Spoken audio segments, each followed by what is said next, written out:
The Legacy Sports Network presents Greater Houston Area High School Baseball. Today's game is brought to you by Texan Chrysler Jeep Dodge Ram GMC Buick. We hear you. Also brought to you by Brant and Jen Stogner, attorney-at-law. Top Dog Fireworks, say it with a boom. Mr. Gaddy's Pizza, the best pizza in town.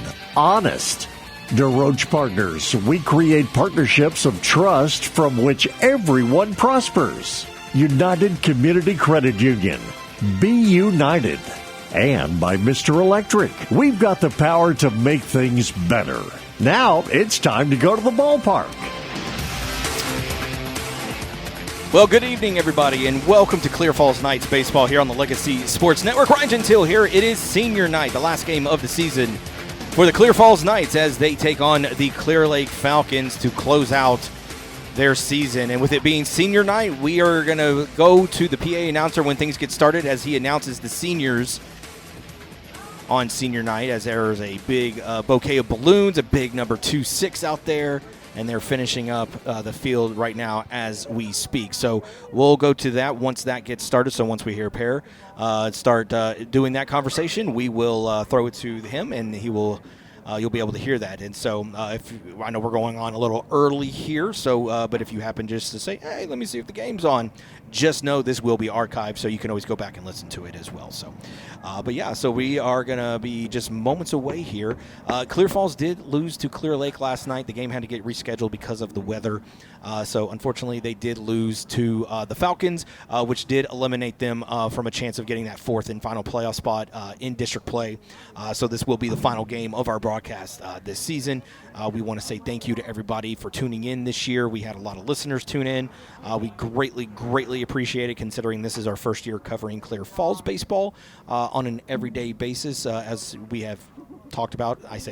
I have talked about all season long. We've been doing the last 5 years of Clearbrook High School with Coach Flores, and when he told us he was moving here to Clear Falls to coach this team, we decided to pack our bags up and follow him over here. So, which helps me out because I live closer to this school anyway. So it just worked out.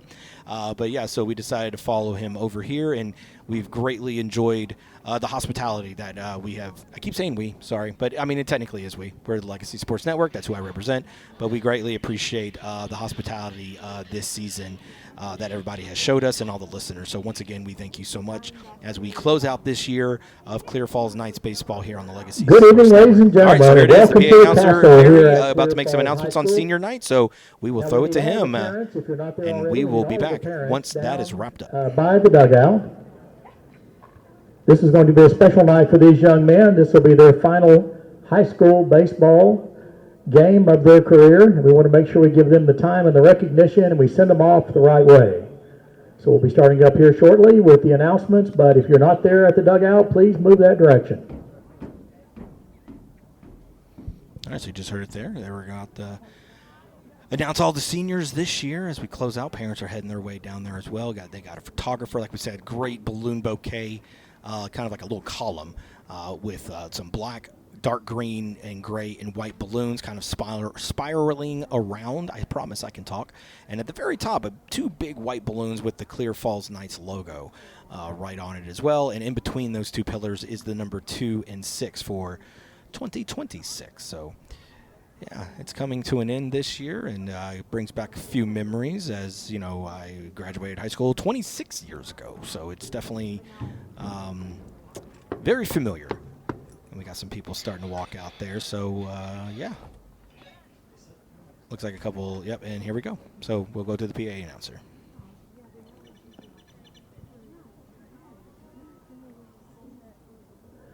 Leading off here at senior night is Aubrey Frock. He has played catcher, second base, and pitcher. He's escorted by his mom, Angela Frock, his dad, Daniel Frock. When asked what his favorite baseball memory was, he said playing in the playoffs and helping advance to the second round. When asked who his most influential, supportive baseball figure was and why, he said my uncle, because he keeps it real and pushes me to be the best version of myself. When he was asked what accomplishments is he the most proud of, putting in the work to make myself better and stronger. After high school, Aubrey plans to continue his baseball career. What advice is he giving for the younger baseball players coming up behind him to work out more?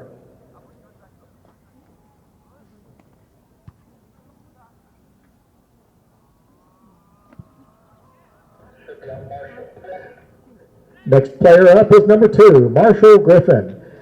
His nickname is Marsh. He has played positions of middle infielder, outfielder, and pitcher. He's escorted by Steve and Michelle Griffin. His favorite baseball memory is 9U All-Stars. The person that made the most influence on him, positive influence, is Coach Jeff Calderoni. He taught me a whole new side of baseball. What was the most embarrassing baseball moment was when he swung at a ball that hit him in the head when he was 10 years old. His accomplishment he's most proud of is signing to play college baseball. And after high school, he plans on playing baseball at Concordia, Texas University in Austin. What advice do you give for the younger players? No matter how small or undersized you are, never give up and always keep pushing. Next up will be number 4, Ryder Chilton. His baseball nickname is RC. His positions are outfield and pitcher. He's escorted by Ryan and Stacy Chilton. His favorite baseball memory was going to Florida for a tournament. The most influential person in his life has been his parents, because they always want to help me get better at any time. The most embarrassing moment was getting hit in the chest on a fly ball.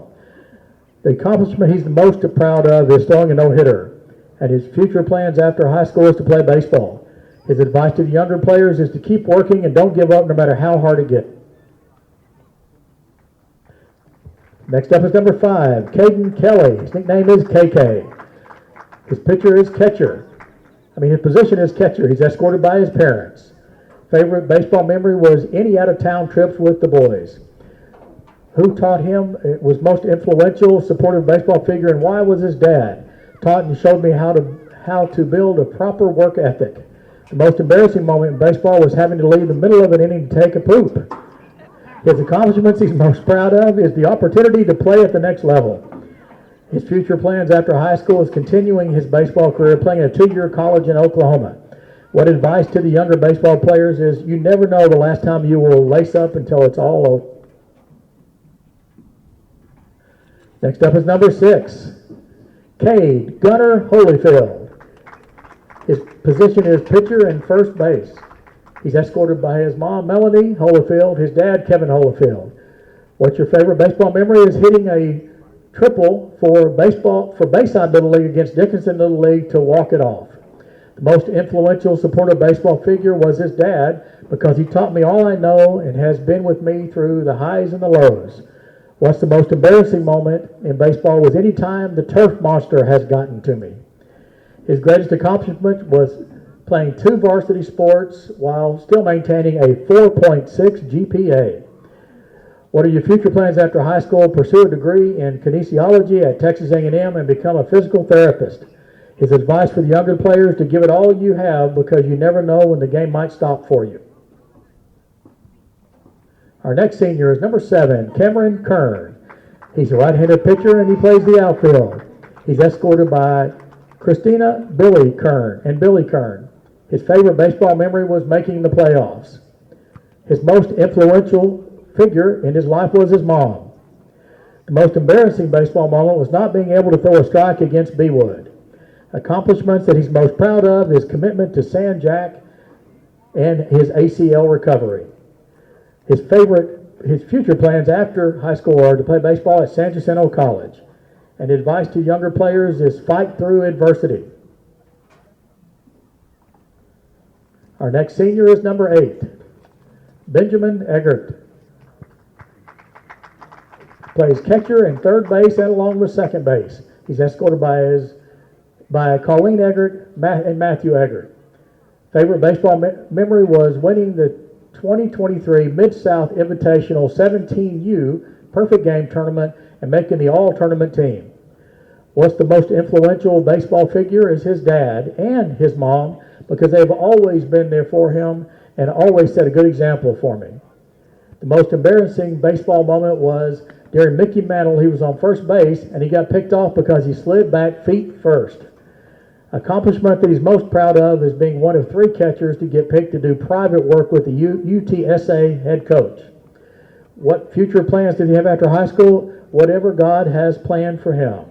And what advice to the younger baseball players is enjoy every moment because it will be over before you know it.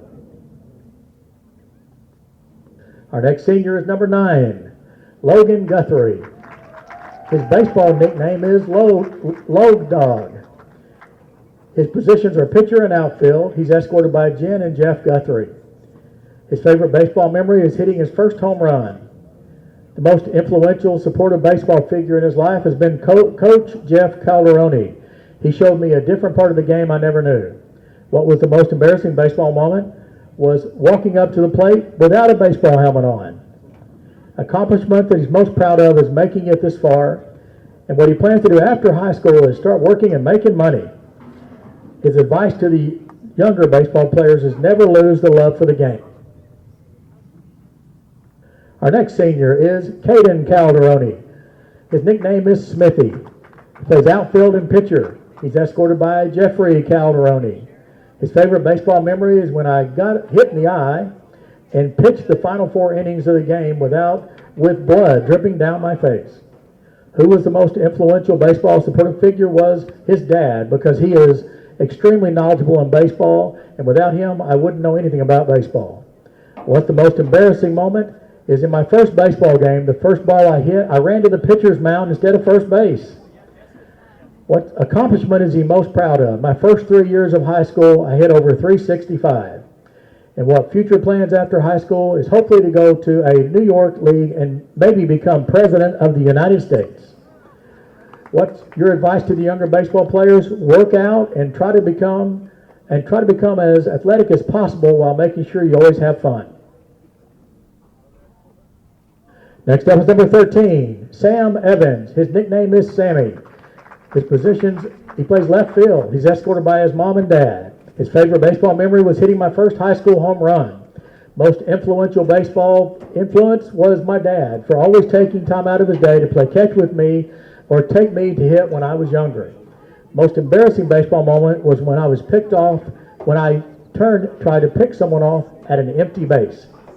Accomplishment that he's most proud of is joining my Falls teammates his sophomore year. What are the future plans after high school? Or to go to Texas State University? And what advice to the younger baseball players is remember, it's just a game and to not beat yourself up over mistakes. And our next senior is number 17, Kyle Narvez. His nickname, as I've been told, is Kyle. His position is third base. He's escorted by mom and dad. What's your favorite baseball memory? Playing in Florida with my summer team. Most influential supportive baseball figure is his dad because he's always thrown BP and hit ground balls to me. Most embarrassing moment is sliding and sticking into the mud in fall ball. What are his future plans after high school is to play college baseball. And what advice to the younger players? Have fun and don't take the game so seriously. And our next senior is number 21, Keegan Howard. His nickname is Big Squirt. He's a utility player. He's escorted by his mom and dad. His favorite baseball memory is hitting 2 home runs in 1 game. Most influential, supportive person is his dad. He always pushes me to be better.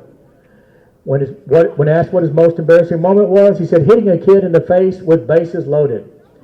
Accomplishments he's most proud of is continuing to play at the next level. His plans after high school are to continue to play at Mass Maritime. And his advice to younger players is take cuts and practice on your own. Our next senior is number 22, Justin Pitcher. His nickname is JP. He plays pitcher and outfield. He's escorted by his mom and dad. His favorite baseball memory is probably traveling to all over the place. Who was the most influential, supportive baseball figure were his parents because they've shown endless support to me on and off the field. His most embarrassing moment was probably getting hit in the head with a ball. Accomplishment that he's most proud of is making his parents proud. And his future plans after high school, he has enlisted in the United States Navy and is leaving in June. And I've also been told that he's already signed his letter to do the letter of commitment. His advice to the younger baseball players, it's just a game. Don't stress too much and try to have fun. And our final senior is the trainer, Alana McCorkle. Her position, of course, is the trainer. She's escorted by her mom, Val McCorkle, and her dad, James McCorkle. Her favorite baseball memory is all the fun moments with Mozzie, and I have had over the games these past years. Most influential, supportive figure is I would not have gotten through trainer without my parents. Whether it was them giving me money for food or listening to my post-game debriefs, they were always there for me. What she's most proud of is making it to my 4th year and making an impact on the trainer program. Her future plans, she's going to Sam Houston State to become a pediatric ER nurse. And her advice to younger players is make the most of every moment. High school ends so fast, and by the end, you will be wishing you had more time and could do it a little bit longer. And that's our 2026 senior class here at Clear Falls High School.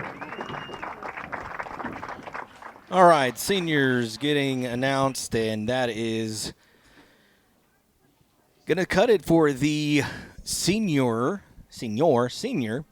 night, as there is a long line there, as you saw, that there are plenty of seniors. And now we're going to have our parents throw out the ceremonial first pitch to their graduating senior. And as you just heard, the parents are throwing out the first pitch, and there are, let's see, we got 3, 6, 9, 10, 11, 12, 13. We got 13 seniors on this team, and it's going to get dangerous with all these parents throwing the first pitch.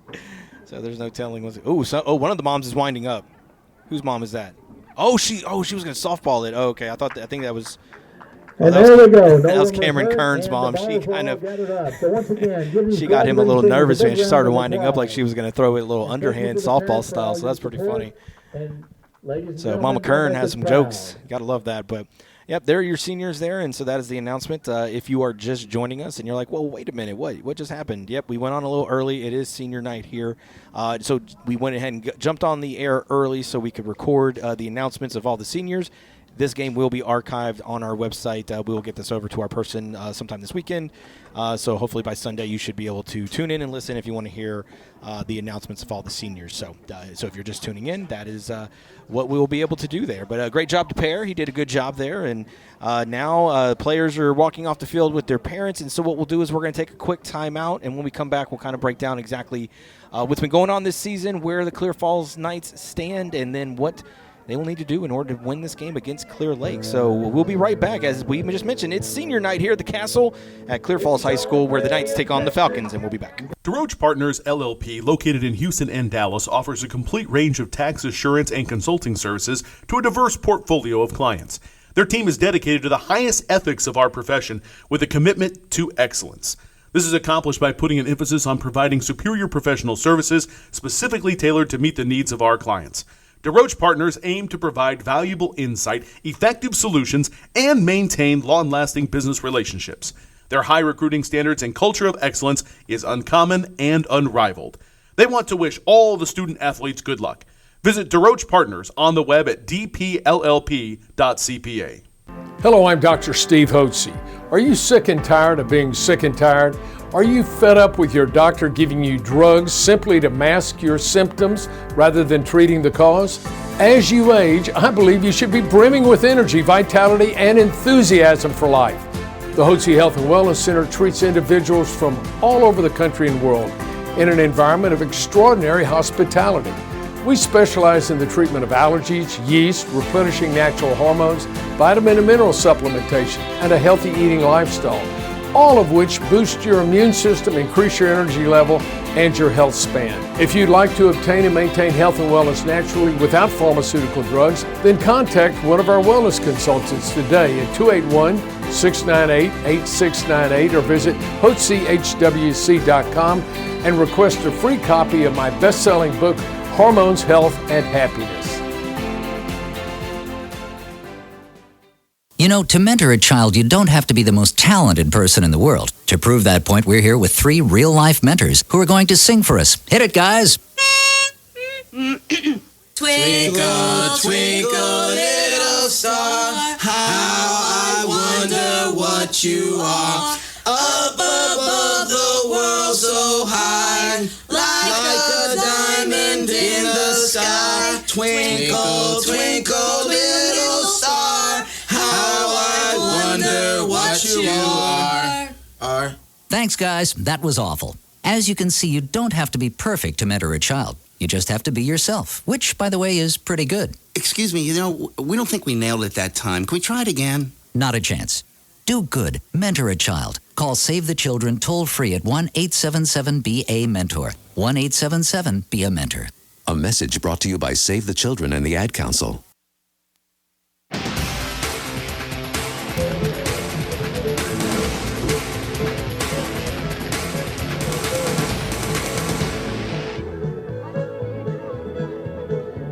All right, we're back here live at Clear Falls High School where the Clear Falls Knights are taking on the Clear Lake Falcons. Ryan Gentile here, and like we said, if you're just joining us, we jumped on about 15 minutes early as it is senior night, and they were doing announcements of all the seniors and their fun stories, their favorite memories, embarrassing memories, and so we wanted to get that on air. So that way, when we archive the game, you can go back and take a listen to that. If you were not able to tune in beforehand, so we do apologize if there was any confusion there. But like we said, that game will be archived, this game will be archived, not that game. This game will be archived, so you can go back and take a listen. Just go to lsnsports.com, and there's an archive section. Just go to baseball games, and you'll be able to go through and scroll through and find this game, and we'll get that over to our producer, or production person, who I don't know, whatever you want to call her. But usually this is the person that I'll upload the game. I let her know the game is uploaded. She takes the file, and then she'll put it on the site. So just a reminder there. So Clear Falls comes into tonight's game 4-9 in district play. Clear Lake 7-6 after winning yesterday's game. Because of rain on Tuesday, the game got moved to Wednesday, and then because of the thought of impending weather, they went ahead and moved it to yesterday.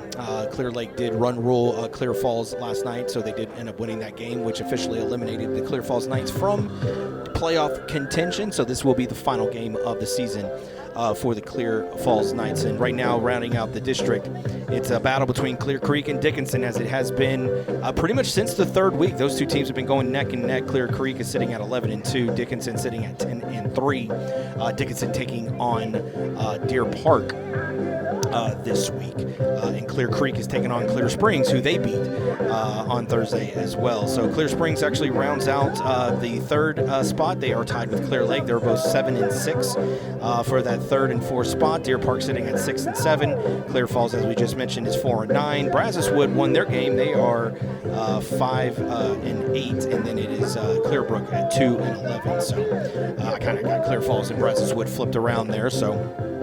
But yeah, right now, so big game here for the Clear Lake Falcons. If they want to, pretty much if they win, they're in. That's just the foregone conclusion of it. If they win, they're in. And then if Clear Springs loses to Clear Creek, Clear Lake could sneak their way up into that third playoff spot, or the third spot in the playoffs, and avoid playing the district winner of, I think it's either 23-6A or 25-6A. It's one of the two, whichever one pair lands in. I think it's 23-6A. But yeah, so that's where we are here tonight, and it is a senior night here. So what we'll do is we'll go ahead and announce the starting lineup here for your Clear Falls Knights. Leading things off will be the senior, number 1, the catcher Aubrey Frock. He'll be followed by the shortstop, number 23, Tony Churka.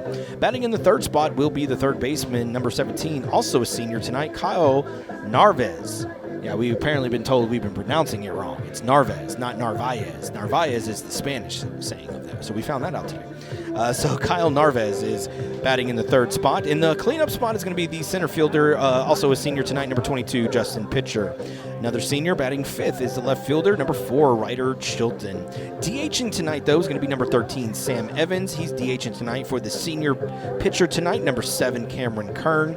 Batting in the 7th spot is the second baseman, number 2, another senior, Marshall Griffin. And then right fielder, number 9, senior Logan Guthrie is in the 8th spot. And rounding out the lineup is the first baseman, number 6, Cade Holyfield. So there is your starting lineups for the Clear Falls Knights, who are rocking the all-home white uniforms here tonight with the green stripe down the side of the white pants, and then they have on the white jerseys that say Knights in dark green across the chest with the dark numbers in green on the back as well, and then they have the number on the front side of the jersey down on the left side below Knights. And then they're rocking the home white caps with the green bill and the Old English CF on the front as well, and then it does say Knights on the back part of the caps there. So that is the outfit and the uniforms of senior night for your home team, Clear Falls Knights, here at the Castle. For the Clear Lake Falcons, this is who they have starting. Their starting lineup is going to be the catcher, number 8, Micah Morin. DHing tonight in the 2 spot is going to be number 10, Jake Berry. He's DHing tonight for the pitcher, number 9, Evan McKaylee. In the 3rd spot is going to be the second baseman, number 18, Reed Gunnels. Batting 4th in cleanup is the center fielder, number 1, Langston Lee. In the 6th spot is going to be number 16, in the 5th spot is number 16, the right fielder, Colton Walker. In the 6th spot is going to be the first baseman, number 15, Preston Somerville. Batting 7th is the left fielder, number 17, Luke McGinnis. In the 8th spot is going to be the shortstop, number 4, Cooper Jackson. And then rounding out the lineup for the Clear Lake Falcons is going to be the third baseman, Blake Blankenship, number 29.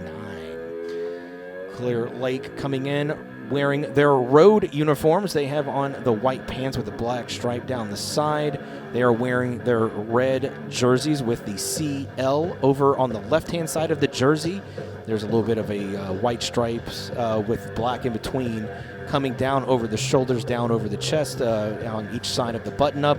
And then on the right side of that button-up is going to be the number that they are wearing. That is in white and black trim. And then on the back of the jersey is the number in white and black trim as well. They are rocking their white caps tonight with the red brim where it says Lake on the back. And it is going to be a Falcon logo on the front, just like the Atlanta Falcons of the football team. So if you need a visual there, that is what that logo does look like. And we're preparing for the game to begin. Let's talk about our sponsors. And so we got the ROTC about to walk out here. So once they do that, we will go to the PA announcer to have the national anthem play as well. So just so y'all know that we will stick around here. That's about a few moments away, it looks like. Unless the coaches come out first. The coaches might come out first, and then it will be actually I think they're going to do that kind of announcement first. But either way, but Cameron Kern right now warming up in the bullpen down on the end. Coaches, the home plate umpire looks like, or one of the umpires is walking over to the Clear Falls side of things, which is on the third base side. The visitors' dugout is on the first base side. Massive fence all the way around here at the Castle, as it is going to be a high fence line. It says Clear Falls Baseball, dead center field, starting in left center field all the way to right center field with a massive Clear Falls Knight logo in dead center field, and the American and Texas flag are just behind the center field fence as well. The scoreboard is beyond the right field line where it says Clear Falls High School on top, and it says Knights Baseball at the bottom. And so, right now we are just, like I said, we're just waiting right now. ROTC is on the field out in front of the Clear Lake dugout on the first base side. So, again, we're just waiting for them, as it looks like we'll be doing that national anthem, and then it will be the coaches coming out and having a conversation with the umpires. I only see one umpire, though. I don't see another one, so we might be waiting on him. Oh, and I see somebody walking from well beyond on the sidewalk there. So what we'll do is we'll take a quick timeout, and while all this gets situated, so we'll run back some of those spots again. And then when we come back, we will have the national anthem between the Clear Lake Falcons and the Clear Falls Knights right after this.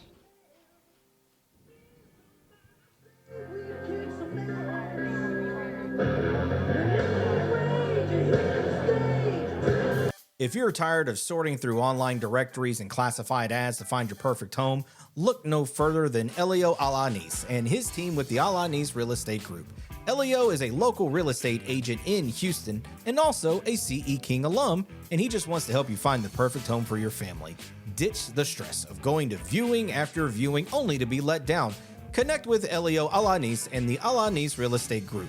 Go to wearehtx.com to learn more. The Alanis Real Estate Group, we are real estate.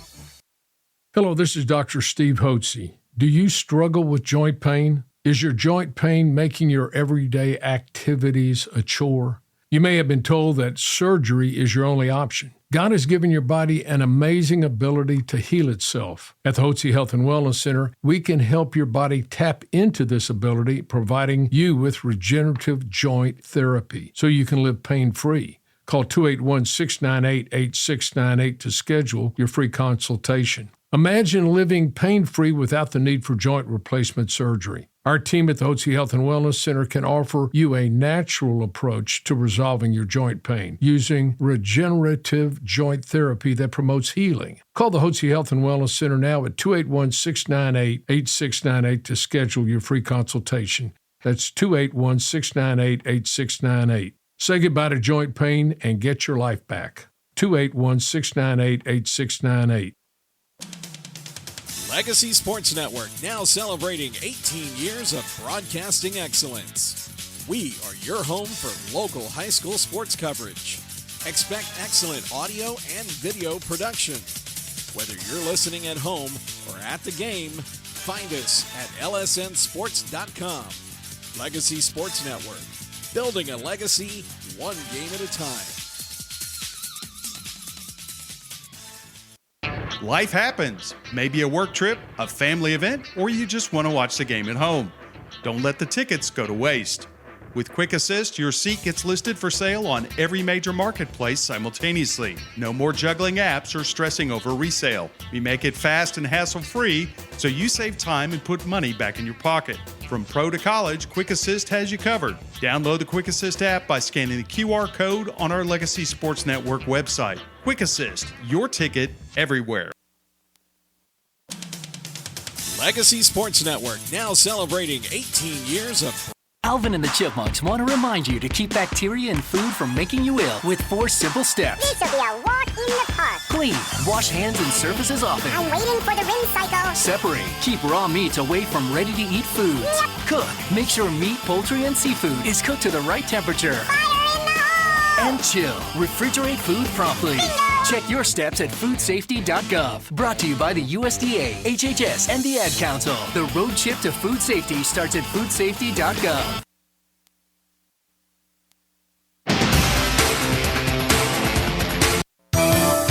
We've got the power to make things right. Mr. Electric, show you the light. Looking for electrical help you can count on? Switch to Mr. Electric. We have some of the best trained electricians in the business, and they're ready to help you with any project, big or small. Best of all, with Mr. Electric, our work is 100% guaranteed. That's why so many people trust Mr. Electric. We've got the power to make things better. Mr. Electric.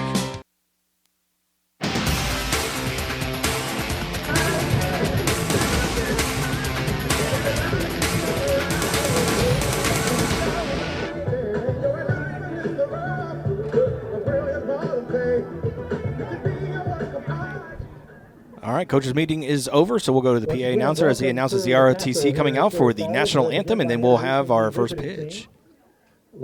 Actually, he's going to go to the. Actually, he's announcing the starting lineup, so we'll go to starting lineup, then it'll be national anthem, and then it'll be our first pitch. So let's go to Perry, the PA announcer here at Clear Falls High School. Mahaley is number 10, Jake Berry. Batting third, playing second base, is number 18, Reed Gunnels. Batting fourth, playing center field, number 1, Langston Lee. Batting fifth, playing right field, is number 16, Colton Walker. Batting sixth and playing first base, number 15, Preston Somerville. Batting seventh, playing left field, number 17, Luke McInnes. Batting eighth, playing shortstop, number 4, Cooper Jackson. And batting ninth, playing third base, number 29, Blake Blankenship. The Clear Lake Falcons are coached by head coach Josh Brumberg. The assistant coaches are Daniel Wheeler, Blake Bell, and Tanner Gordon.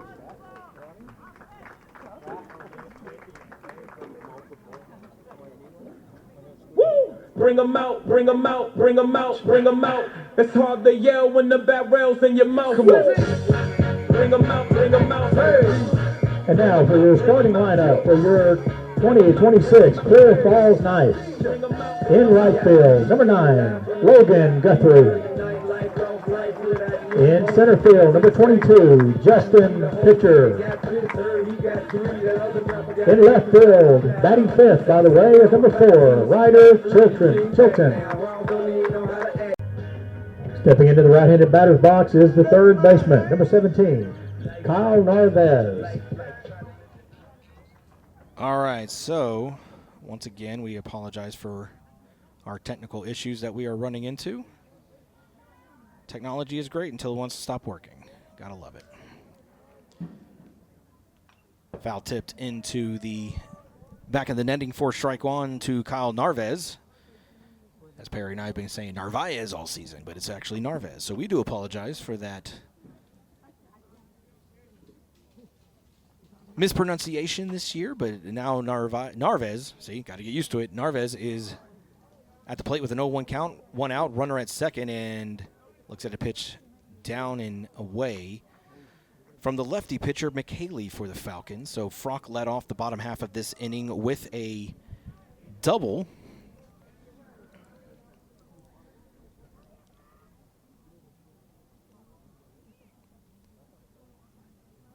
McHaley set in the stretch, and he's going to look over, and this is going to get through the left side past the third baseman.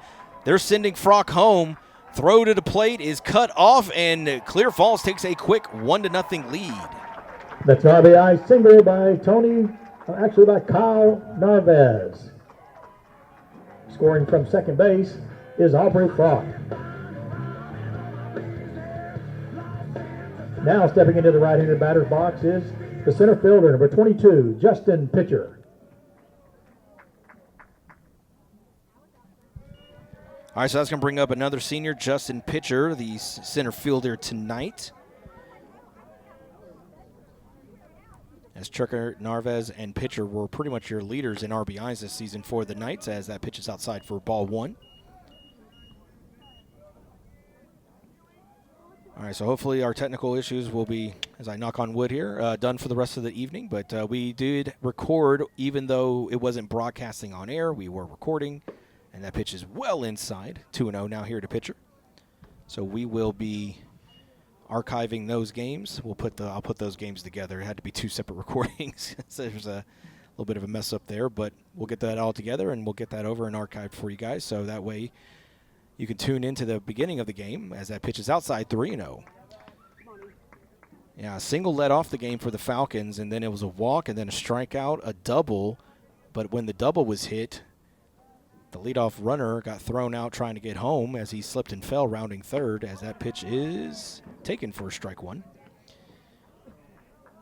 And then it was a ground out, so Clear Lake had a chance to kind of get some runs on the board, but the Knights were able to prevent that, and now the Knights lead 1-0 here in the bottom of the first. Runner going, swing and a miss by Pitcher. Throw to second is in time. Perfect throw from the catcher, Morin. Threw it right to the baseline of, right at the bottom of the bag, so it was a perfect tag there by the shortstop, Jackson.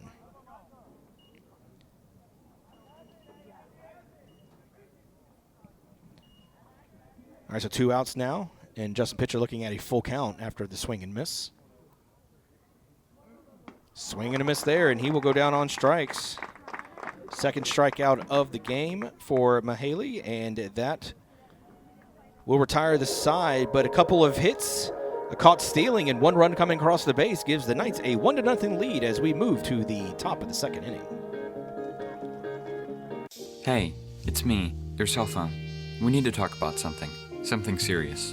I know you love me, I know you like using me wherever you are, but I feel like this isn't working out when you're driving. I know you may think that it's possible to focus both on me and the road, but I just don't feel the same way. I think we should spend time away from each other when you're driving. It's for the best. Visit StopTextStopWrecks.org. A message brought to you by the National Highway Traffic Safety Administration, Project Yellow Light, and the Ad Council. She's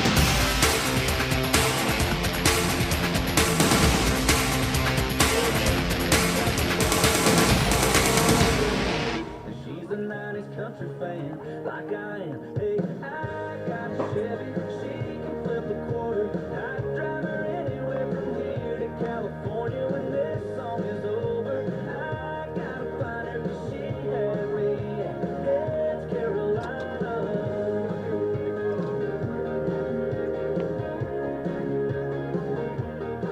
Yeah, she knew every word by heart, didn't need no strings. All right, top of the second inning, Clear Falls leads 1-0 over the Clear Lake Falcons. Ryan Gentile here Leading again. off the inning for the Clear Lake Falcons is the first baseman, number 15, Preston Somerville. So again, we apologize for all the technical difficulties here. It's going to be the 6, 7, 8 hitters leading things off here for the Falcons, and it's going to be Preston Somerville, the first baseman. Another lefty in the lineup for the Falcons, taking on the righty Kern. And the first pitch he looks at is going to be low for a ball. All right, so it is senior night here at Clear Falls High School, and so we did jump on the air, earlier than normal, about 15 minutes early, and we went ahead and recorded the announcing and as that pitch is low for ball 2. So we got a chance to hear all about the seniors and everything they wrote down, so that way, if y'all want to go back and listen to it, y'all can, as that pitch is going to catch the zone for strike 1. But yeah, we like to archive our games, and so with the technical difficulties, I'll work on kind of splicing things together so it's one big file you can listen to at once. And so if you want to go back and listen to the announcements of the seniors on senior night, you can. That pitch was way outside for ball 3. But right now, 1-0 lead here for the Knights. Kern in the hole at 3-1 to the lefty Somerville, and that pitch is low and in at his bottom left-hand foot, and so Somerville works a walk, second walk of the game for Kern. Next up for the Falcons is the left fielder, number 17, Luke McInnes.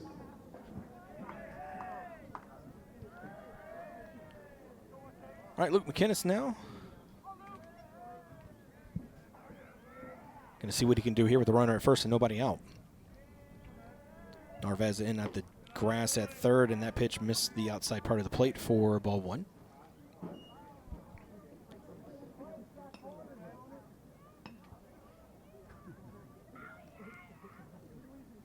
Beautiful day here. Sun is out, not a lot of clouds in the sky. So that pitch is going to miss the top of the zone. No, I thought he might have said straight. So this one played umpire, so we had some technical problems when I was making some jokes, but this guy, he takes a long time to point his finger to say strike. And I didn't hear him say strike, but he turned his body like he usually does to call a strike, as that pitch is going to be fouled off out of play. So, there we go. Glass shattering. Something broke. Nothing. Not really, guys. Don't worry. We are cars. Where the cars are parked behind us on the third base side, and there's a lot of space over there. So, hopefully. Not often I see balls go that far and hit the cars over in the parking lot behind the third base dugout, as that pickoff is not close. Now, Clear Creek High School, different story.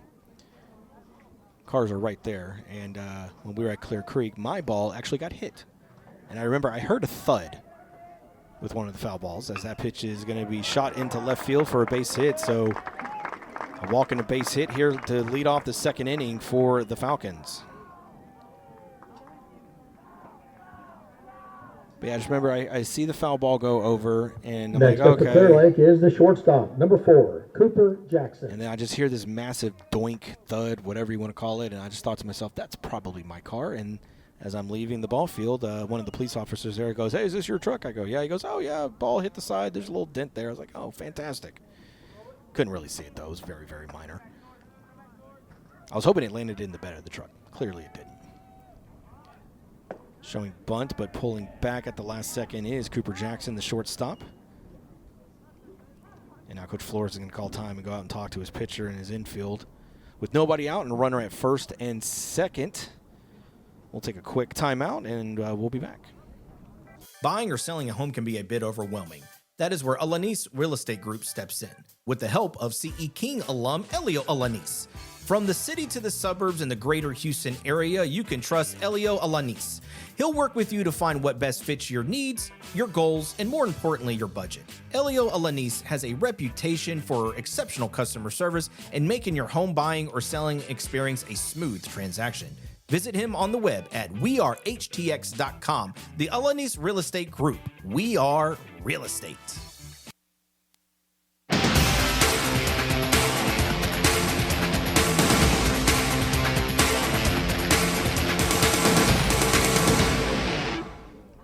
All right, meeting on the mound is over, and Kern is set at the buckle.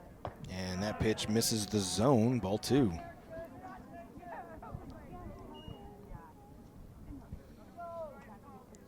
So quick chat on the mound for Coach Flores as he brought in the entire infield to tell them exactly how they want to handle this situation. As it's a shot right to Narvaez at third. He's going to run over to third base as he had to kind of lean over on his knees to his left. Nice play there at third base by Kyle Narvaez.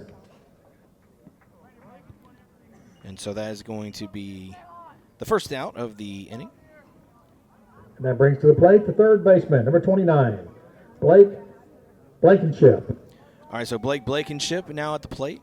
Yeah, so Narvaez, he had to kind of get over. He's fixing the divot where his knee went down as he had to kind of get to his left. He was going to try to go to second for the double play and then quickly just decided to go to third as that curveball is taken for strike one.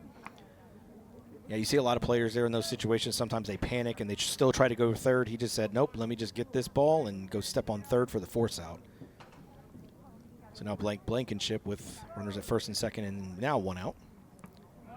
Check the swing on a breaking ball outside.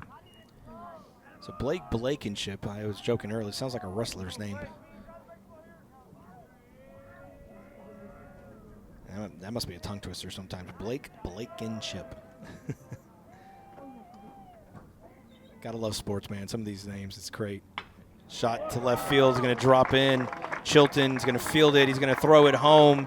It's not going to be cut off. Rock gets it. Tag. Oh, he got him as the slide. Oh, and the head coach is running out. He is claiming the plate is blocked. He had nowhere to go. Oh, he is coming out, and he is hot. He is very, very hot right now. So immediately, Luke McGinnis at second is rounding third. He goes the slide in, but when he slid, he kind of got, I don't know if he got stuck, but it wasn't a clean slide where he kept going. He kind of slid and stopped, and I think the head coach is trying to argue that Frock blocked the plate where it forced him to like kind of slide in a way where he wouldn't like run him over, and now he's trying to get an explanation. He's like pointing at the ground. The umpire's pointing at the ground. This is he just said no, he doesn't like it. Yeah, he's really upset about that call. So another throw out at home. And it turns over the lineup back to the top of the order with the catcher, number 8, Micah Morin. So man, oh man, what a crazy turn of events here. As I mean, the throw home was perfect. It was on line. Curveball taken inside for strike one as we're back to the top of the order with Mike Morin, who led off the game with the first pitch he saw with the single. His courtesy runner later, he got thrown out on a ball hit to dead center field that hit off the fence, and then pitcher gets it into Churka. Churka throws it home as a courtesy runner, Goodfriend, slipped around third trying to come home. Did you get all that? Because if you're keeping score at home, I know that sounded like a lot. As this pitch is popped up, and this will get out of play. Oh, and I see some cringing from the fans there. I think no, but it didn't hit anybody, so they were just like, "Oh, watch out!" So, and then the little boy just got the ball. So there we go. Mentioned it a couple times on the broadcast where favorite thing was at Little League, you get a foul ball, you brought it to the concession stand, you got like a free drink or something, or a Frito pie, something. Those were the days. But 0-2 count here to the top of the order of Morin with 2 outs and runners at first and second. Foul tipped into the glove, strike 3, and that is the second strikeout of the game for Cameron Kern, and it will retire the side and leave 2 men stranded. So after 2 base hits, a walk, and a fielder's choice, and a throw out at home, it is 1-0. Clear Falls leads over Clear Lake. When life gets in the way, a work trip, family plans, or even bad weather, don't let your tickets go to waste. Quick Assist makes it simple. Your seats are listed on every major marketplace at the same time, saving you the hassle and putting money back in your pocket. Whether it's the NFL, NBA, MLB, NHL, or NCAA, we've got you covered. Download the app today by scanning the QR code on our website. Quick Assist, your ticket everywhere.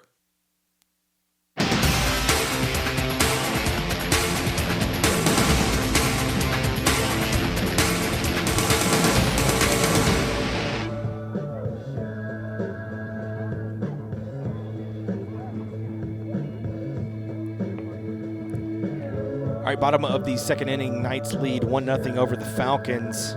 Ryan Gentile here for the Legacy Sports Network, and yeah, back-to-back crazy plays. In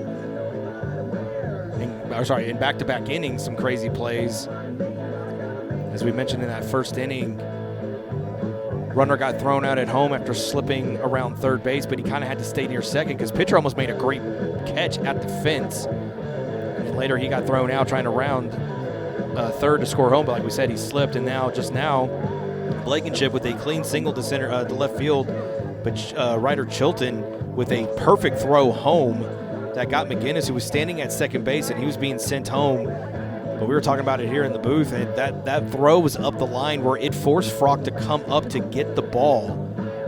So the argument from the Clear Lake head coach of like blocking the plate and whatnot, kind of hard to say when he had to come up and Leading get the off ball. inning for your Clear Falls Knights is the left fielder, number 4, Ryder Chilton. Plus for McGinnis, it didn't look like a clean slide. I think he thought he was going to stand up, and then when he realized the ball was coming in, he tried to slide last second. He kind of just went into the ground a little bit. So, but either way, call stands. And first pitch is going to be high and outside to another senior, the guy we were just talking about, Ryder Chilton. So nothing like making a great defensive play and getting a chance to lead off that same inning as he checked his swing, but nope, missed the zone outside for 2-0. Falcons fans are letting him hear it right now. They are not happy with this umpire strike zone all of a sudden. I think they're still upset about the call at home plate. I think they're still called because, like we said, the head coach of the Falcons immediately, he dead sprinted to home plate to point. Like, that is not, he was not happy. Fouled off into the netting on that pitch will make the count 2-1. It's the last game of the season, so why not? Let it ride. Falcons are fighting for a playoff spot. The tensions is high. Like we mentioned, they are 7-6 with Clear Springs, and Deer Park right behind them at 6-7. And that pitch misses. Inside now, 3-1.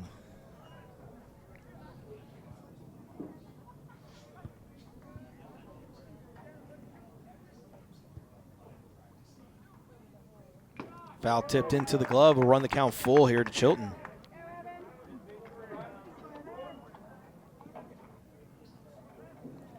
Yeah, so Falcons have something to play for right now, and Knights are trying to just play spoiler. Because if Clear Lake loses and Deer Park wins, they will be tied for that fourth and final spot, as that is going to be fouled off out of play.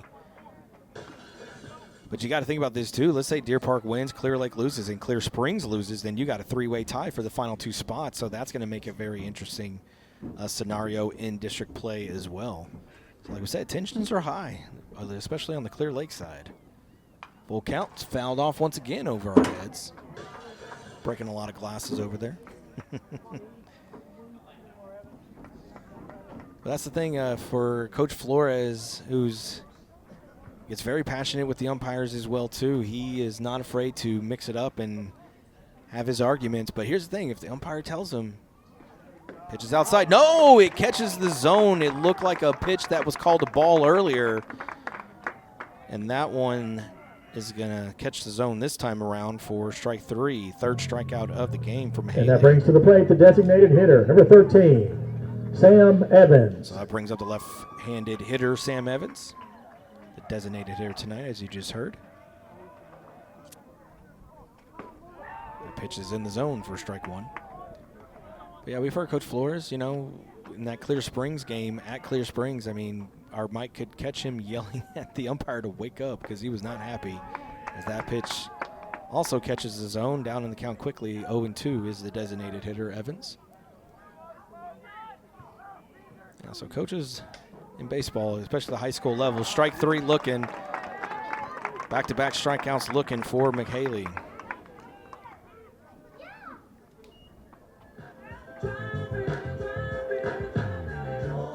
Stepping into the right-handed batter's box is the second baseman, number 2, Marshall Griffin. All right, so Marshall Griffin, another senior here tonight. So pretty much everybody in the lineup a senior except for Cade Holyfield and Tony Churka. And he's going to look at that pitch for strike one. Griffin had himself a hero moment back as that pitch misses high. The game at Clear Brook, where the Knights needed a win that night to try to maintain pace for that fourth and final playoff spot, and Griffin hit a 2 RBI single, a little blooper, as that pitch catches the zone for strike two. Hit a blooper down the left field line that the left fielder couldn't catch, and 2 runs scored, and the Knights won that game in extra innings. So Griffin now looking at a 1-2 count with 2 outs. Fouled him off into the net, and count will stay there at 1-2. And so Griffin with a great offensive moment. He had a great defensive play as well, too, last week, having to make a diving stop to his left that prevented some runs coming in. Here's the 1-2. Checked his swing, but it's high, and everybody started walking off, and McKaylee he's trying to ask for an appeal, and they finally give him one. Griffin, he didn't go around. That was clear as day. I'm thinking he thought I caught the zone. The shortstop, Jackson, started walking off. He thought it was strike 3. But counts 2-2 with 2 outs here in the bottom of the second. High and up, 3-2, so Griffin showing some patience here.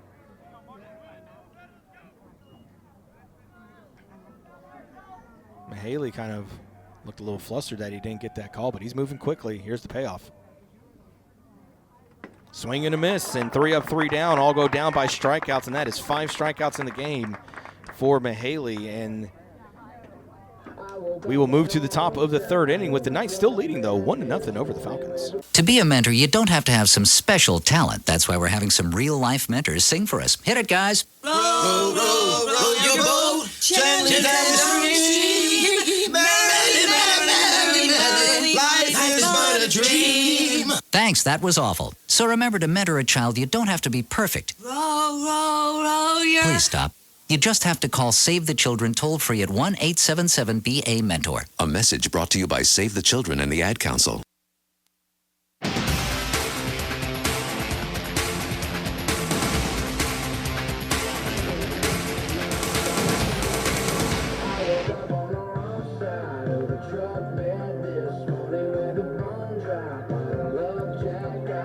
All right, top of the third inning.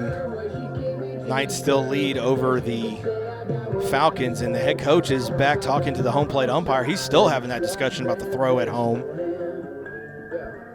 Doesn't seem as animated this time around. I guess he finally accepted. I mean, nothing he's going to say is going to change it. I mean, play moved on. But I guess he was just trying to explain, like, hey, leading off the inning for the Falcons, his point of view is the designated hitter, number 10, Jake Berry. So now Jake Berry will come to the plate, left-handed DH tonight. He had a walk back in that first inning, was later left stranded at third. Bright yellow neon-looking bat for the lefty as he looks at a pitch low for ball 1. Has long hair coming out of the back of the red helmet.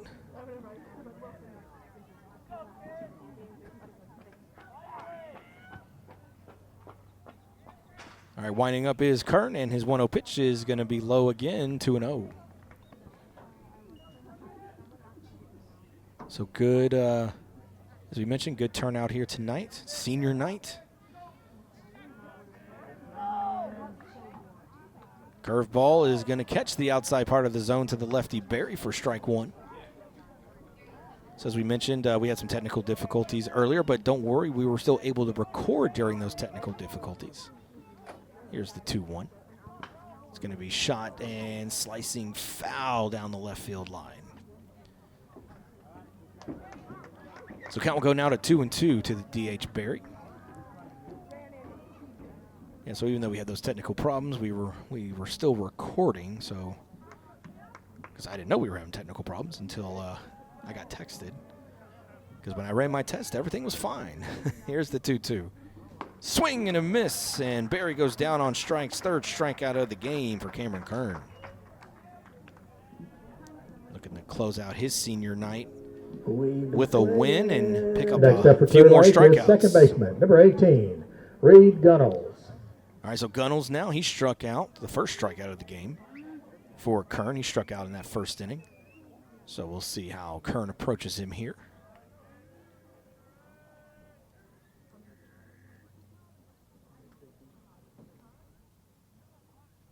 Tried to check his swing, and they're looking for an appeal. They say he did not go.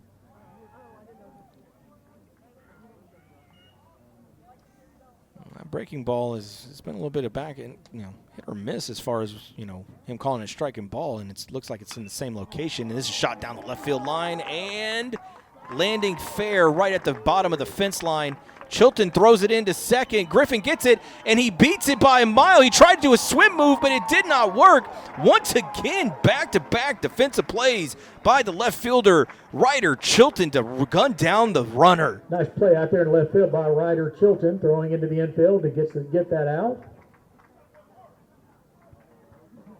Don't run on Ryder Chilton. Just stay where you Next are. up the plate is the center fielder, number 1, Langston Lee.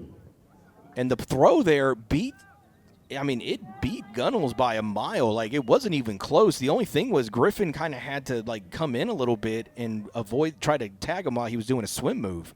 As that pitch is inside and taken for strike one. It's Langston Lee, the lefty. He had a double back in the first inning.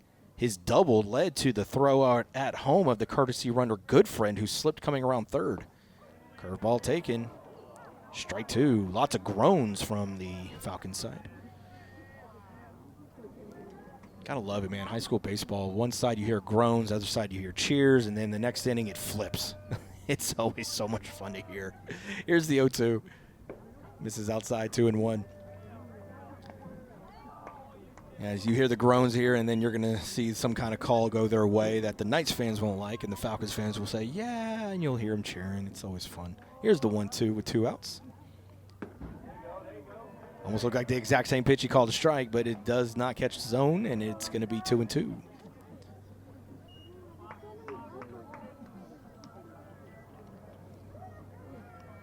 So right now the defense of the Falcons has just stepped up so far, as this pitch is going to be high and in. Frock was set up more outside. And him being a righty, that glove on his left hand, he had to come up and bring that glove over toward the lefty Lee to just catch that ball. So definitely a miscommunication there. Here's the 3-2. Down and in. Misses, and it's going to be a 2-out walk for the center fielder Langston Lee, and now that brings up Colton Walker. Next up for the Falcons is the right fielder, number 16, Colton Walker.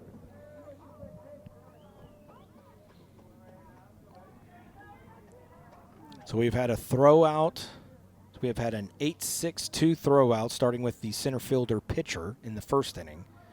We had a 7-2 throw-out from the left fielder Chilton in the second inning. And now we've had a 7-4 put out, trying to stretch a single to a double from Ryder Chilton.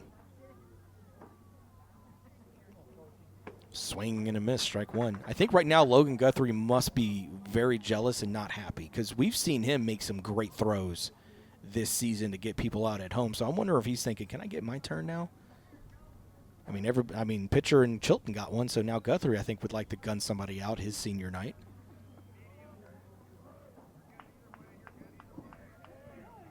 But I'm sure Coach Flores is probably thinking, if that happens, we need to be up 10-0. I'd rather not a 1-0 lead. Kern's set at the buckle. He's going to throw back to first, but not in time. As we mentioned, Walker grounded out in the first inning to retire the side back in that first, and another throwback, not in time. So keeping a very close eye on Lee at first.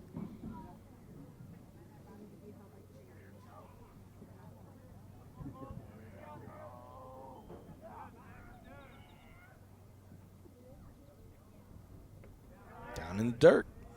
Evens things up at 1 apiece.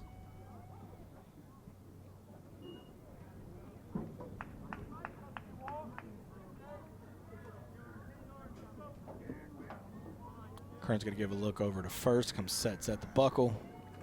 2 outs here in the top of the third, and popped up, but it looks like it's floating toward the stands on the Clear Lake side, and hits right off the walkway. Close call there. One of the moms was literally walking up. She has her little seat in her hands and had to take a couple of 2 or 3 power steps to avoid that. And she just looks at some of her friends shaking her head like, whew, yep, avoided that one. All right, it's a 1-2 count here to Walker. Runner at first and 2 outs here in the top of the third.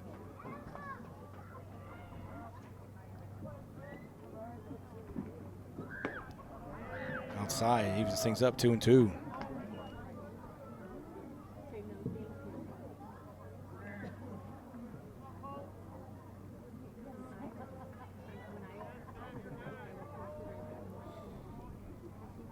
Two pitch is going to be fouled off, out of play toward the football and soccer practice field.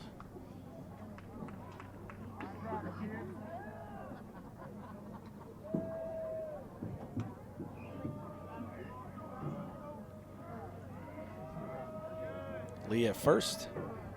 And this is going to be shot into right center field. Guthrie is going to field it. He's going to throw it in quickly to Griffin. And runners will be on the corners now with 2 outs.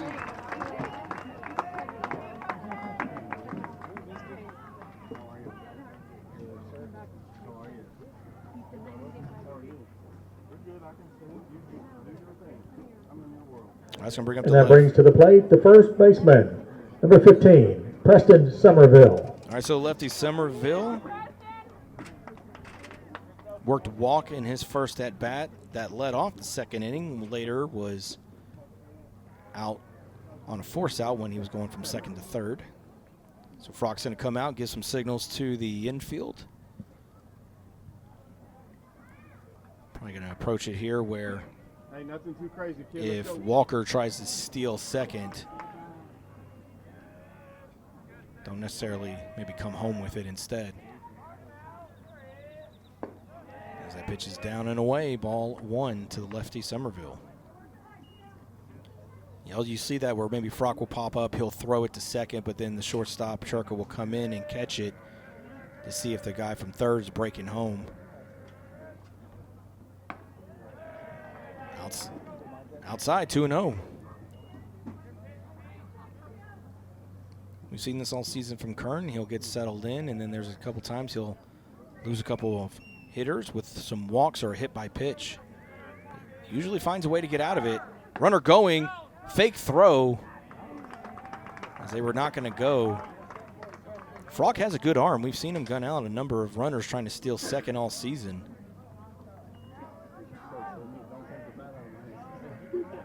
I think Frock didn't want to take the risk with a 1-0 lead right now, and now a runner 90 feet away at third, and now the go-ahead run at second. Here's the 3-0 pitch, and that's going to be low. Ball 4. 4 straight pitches to walk Somerville, and the bases loaded with 2 outs. And now Flores doesn't come out and have a conversation. It's going to be Luke McGinnis coming to the plate. He had a single back in the second inning, and he was later thrown out trying to go home from second. That's where he had that awkward slide coming in. And it looks like we are going to have a pitching change. So Kern is going to come out, and we will have a quick timeout here, and when we come back, it looks like I see August coming in. So we'll see who in the infield is coming in to pitch right after we get back. So it's a 2 outs here in the top of the third inning. Knights lead 1-0, but the Falcons have the bases loaded. We'll be back. You've got tickets to the game, but something comes up. Maybe the boss sends you on the road, the kids have practice, or you just can't make the drive. That's where Quick Assist steps in. With one tap, your seats hit every major ticket marketplace at once. No more juggling apps, no more wasted time. Quick Assist, it takes the hassle out of resale and puts cash in your pocket. Pro or college sports, it's all covered. Download the app today by scanning the QR code on the LSN website. Quick Assist, your ticket everywhere.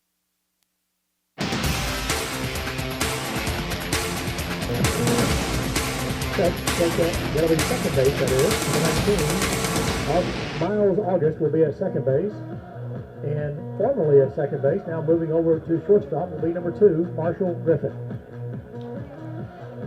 All You just heard Perry, our PA announcer, making those announcements here. So Marshall Griffin's going to move from second to shortstop. Miles August will come in and play second base. And Tony Churka, the shortstop, will move in relief here with the bases loaded and 2 outs. And with a 1-0 lead, we've seen Churka come in with some saves. Doesn't give up a lot of runs, low batting average against him this season when he does come in and pitch. I don't think he gave up. I think he gave up his first run of the season I think it was like week 4 of district play. So yeah, he's coming in relief right now. And the bases are loaded. Just a reminder, we are on social media, so you can find us at LSN Sports on Facebook. We are on the X, formerly known as Twitter, at Legacy Sportsnet as well.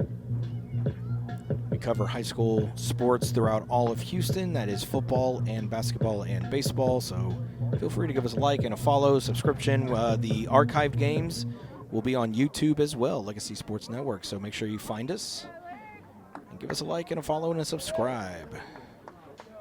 All right, Churka is done warming up and then coming in a big spot. Has a 1-0 lead here in the top of the third inning.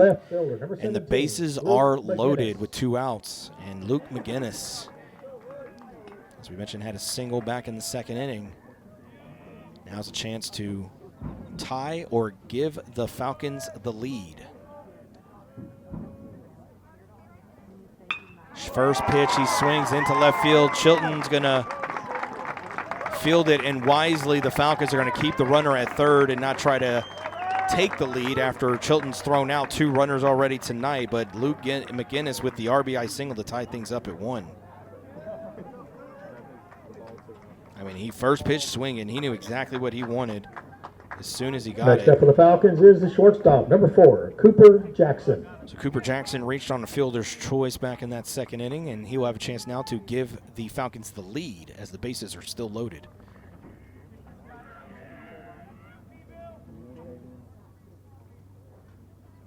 Checked his swing, but went around anyways for strike 1. So the runner that scored will be credited to Kern, and and the runners at second and third will also be Kern's runners. The runner at first base will belong to Churka. Swing and a miss at another breaking ball, quickly down in the count. 0-2 is Cooper Jackson.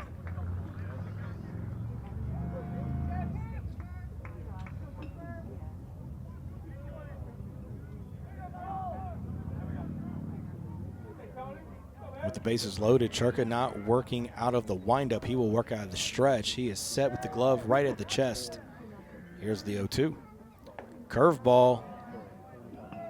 Jackson didn't move. He was going to take the hit by pitch, but it curved in, but just missed the inside part of the zone, so it's going to be a 1-2 count.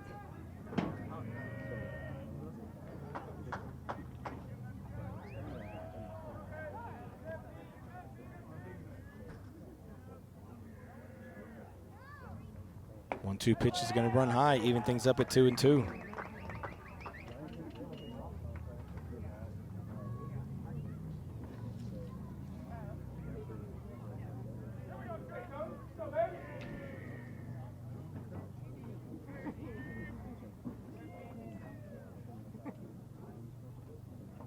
Two-two pitch.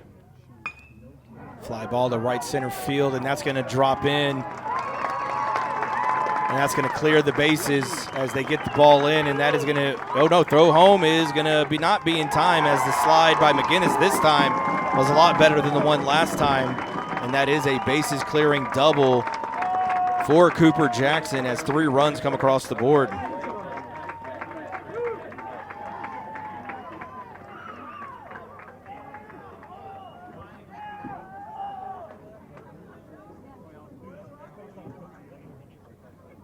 That brings to the plate the third baseman, number 29, Blake Blankenship. And that's a 4-1 lead now here for the Falcons, and now Blake Blankenship, who had a single, as he swings and misses at that pitch for strike 1.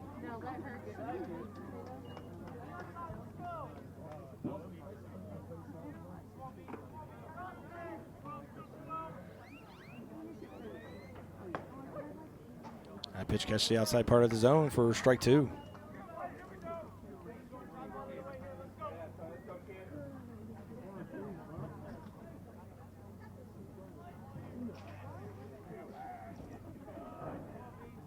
Oh, 2 pitch. Down and away. It's going to make the count now 1-2.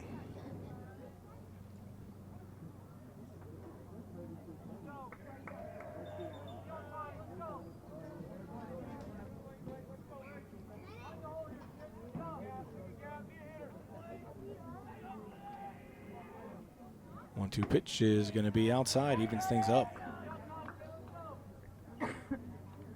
So all 4 runs coming in for the Falcons with 2 outs. The inning started off with a strikeout and then a single that the runner tried to stretch it to a double but got thrown out from the left fielder, Ryder Chilton. And then it was a walk, single, and then a double. And that is how we got to this 4-1 lead now for the Falcons. Churka is set. Looks over at second. 2-2 pitch. In the dirt, Blankenship did not bite, and now the count runs full.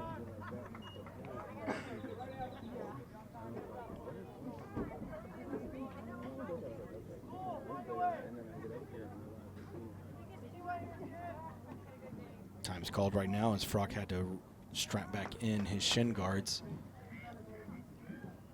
Looks over in the dugout trying to get the pitch count as time is called by Blankenship.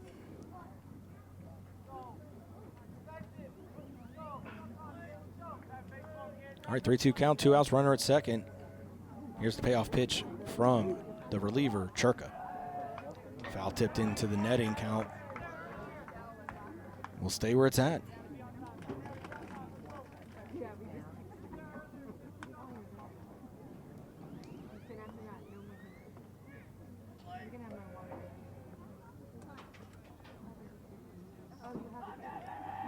I will do it again. Here's a 3-2 pitch from Churka.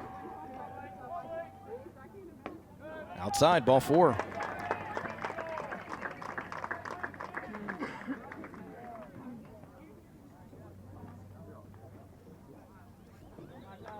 And that presses back to the top of the order with the catcher, number 8, Micah Morin. All right, so Morin back at the plate as he has had an at-bat every inning so far as the Falcons have now batted around. He had a single back in the first inning and struck out in the second.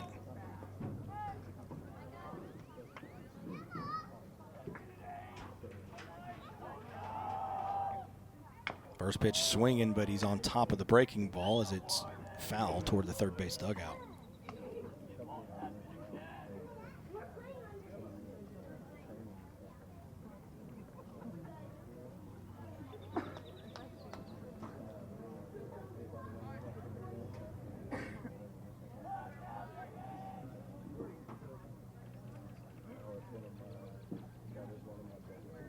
Out of 1 pitch is going to catch the zone, strike 2.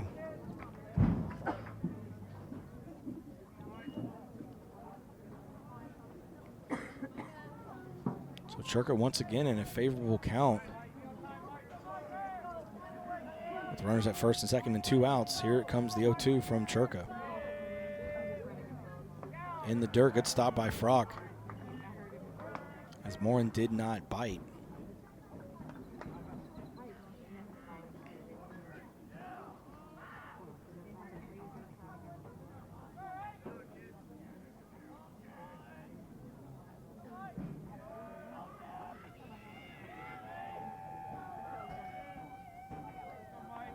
One-two pitch is a curveball. Strike 3 looking.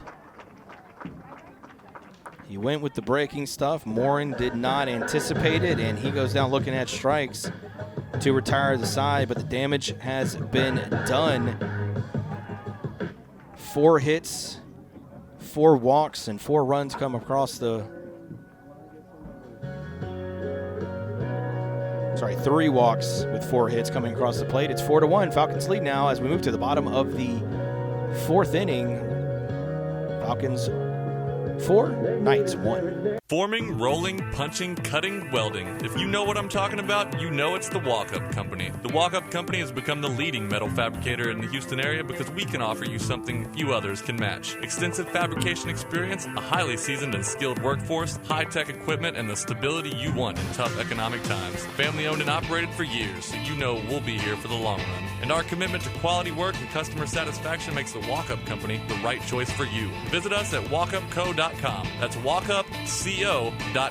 The Walk-Up Company. Your imagination, our fabrication.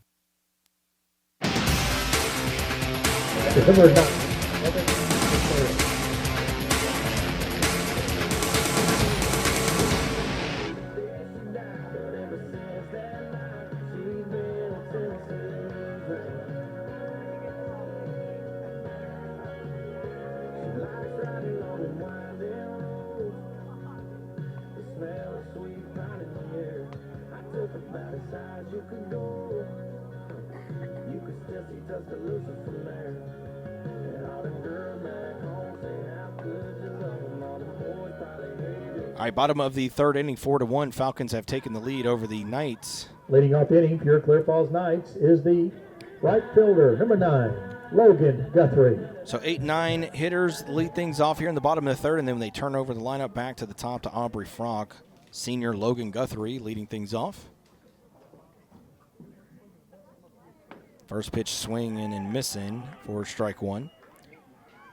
So Mahaley, he has struck out 5 of the 7 batters he's faced so far in this game. It's only Frock and Narvez who have gotten a base hit as that pitch misses to even things up at 1 apiece. Frock led off the game with the double, and then he later scored on the single by Narvez.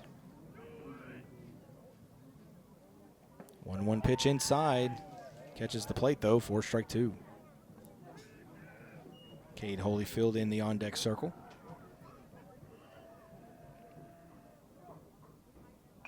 Fouled into the netting. Count will stay at 1-2.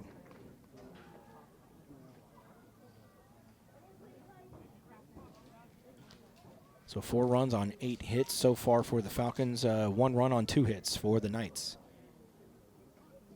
Pitch is going to run high, 2-2.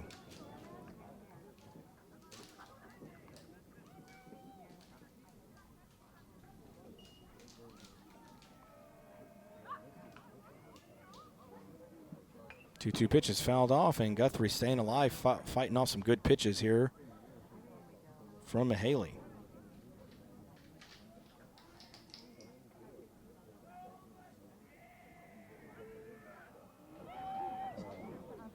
Swing and a miss as Guthrie goes down on strikes, and that's going to be the 6th strikeout of the game for Mahaley.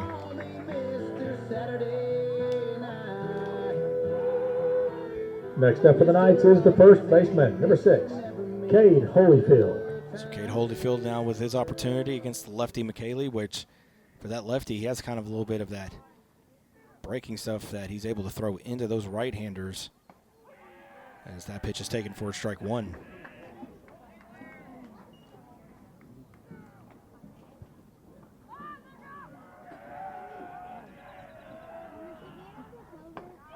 Strike 2 down the middle. So McKaylee, and we mentioned the lefty. For a righty, it looks like it's going to come right across the heart of the plate, and then it just keeps coming in on their hands. And Guthrie swung at 2 pitches that were well in on his hands, but they looked good just before the ball broke in. Fouled off out of play. Count will stay at 0-2.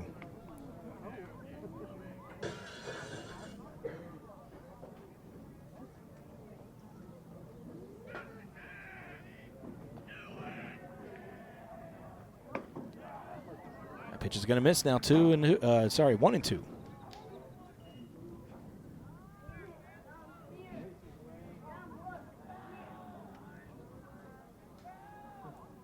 McKaylee's going to step off the mound and reset with his catcher Morton. 1-2 pitch, checked his swing, and home plate umpire say he went around. 7th strikeout of the game for Mahaley.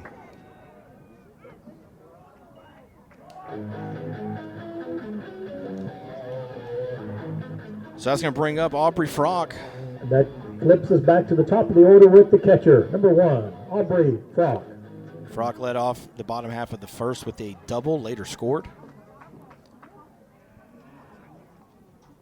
First pitch, he swings, he pops it up to left field, dropping back and getting to the warning track. Oh, almost. Thought it had a little bit more distance there, and making the catch is McInnes to retire the side. So another 3 up, 3 down for the Knights as we move to the top of the 4th inning with the Falcons still leading 4-1. You know, to mentor a child, you don't have to be the most talented person in the world. To prove that point, we're here with 3 real-life mentors who are going to sing for us. Hit it, guys. Twinkle, twinkle, little star, how I wonder what you are. Up above the world so high, like a diamond in the sky. Twinkle, twinkle, little star, how I wonder what you are.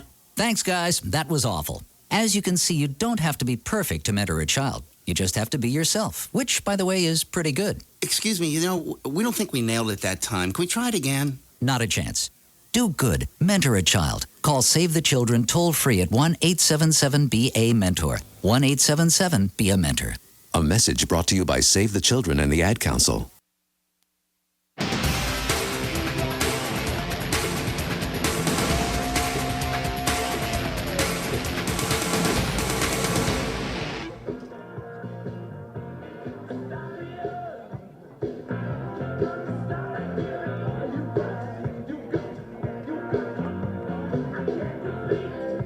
Once again on the mound for Clear Falls Knights is number 23, Tony Churka.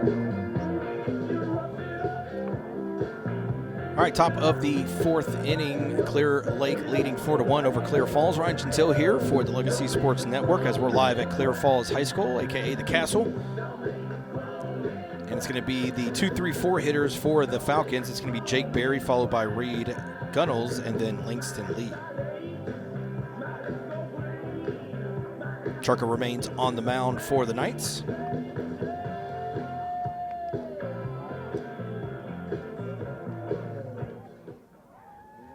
Leading off the inning for Clear Lake is the designated hitter, number 10, Jake Berry. Jake Berry, the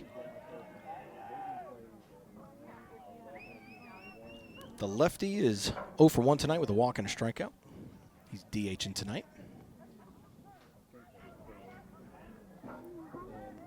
First time getting a chance to see Churka tonight as that first pitch is swung on and missed.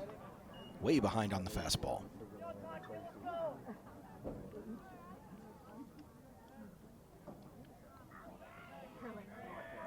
Barry's changed up the bat. That pitch catches his own, strike 2. He had a yellow bat, I believe, if I remember correctly. Now this one's like more of a blue teal type looking bat. Baseball players are superstitious, and he's trying something new. But right now he's looking at an 0-2 count. Let's see if it helps him. Here's the pitch. Foul tipped it, but just barely in on the hands. He's shaking his head back and forth. He's really frustrated with himself. He thought he can get his hands in, I think, to barrel it up, but that ball just broke way too hard, and it just caught off the handle. Oh, try it again. Here's the 0-2. High and outside.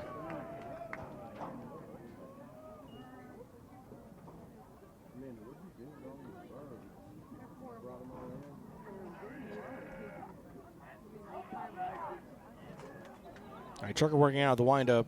Nobody on base. Here's the 1-2, and it's going to be fouled off into the netting. So Barry staying alive, fouling off some good pitches thrown by Churka. Yeah, when Churka came in with the bases loaded back in that 3rd inning, he worked out of the stretch. He did not work out of the windup. But this time he's going to work out of the windup with nobody on base. Here's the 1-2. Shot to right field, and that is going to drop in right in between first and second base. And so Barry changing up the bat seemed to have worked. He has his first base hit of the game.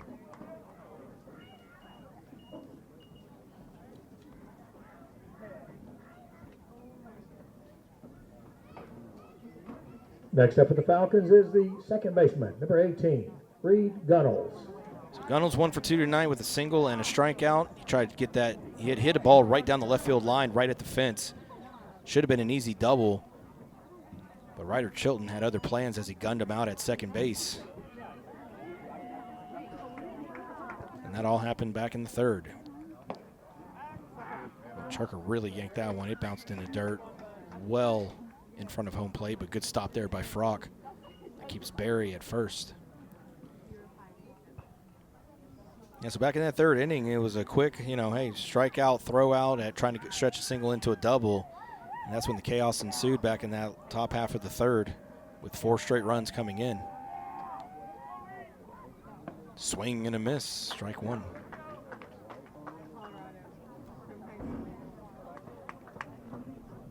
It's kind of been the Achilles heel of the Knights this season. They give up the big innings. 3 or 4 plus runs, sometimes more, way more. The 1-1 pitch is going to catch the zone, strike 2.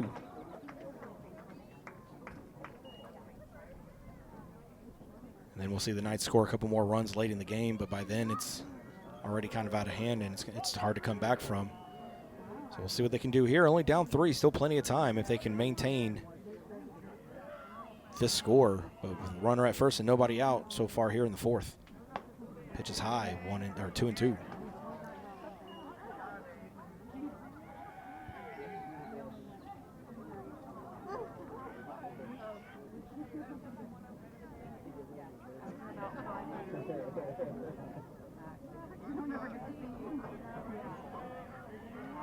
All right, now they have the pitch they want. Churka is set. Swing and a miss, and Gunnels goes down on strikes. Second strikeout of the game for Tony Churka.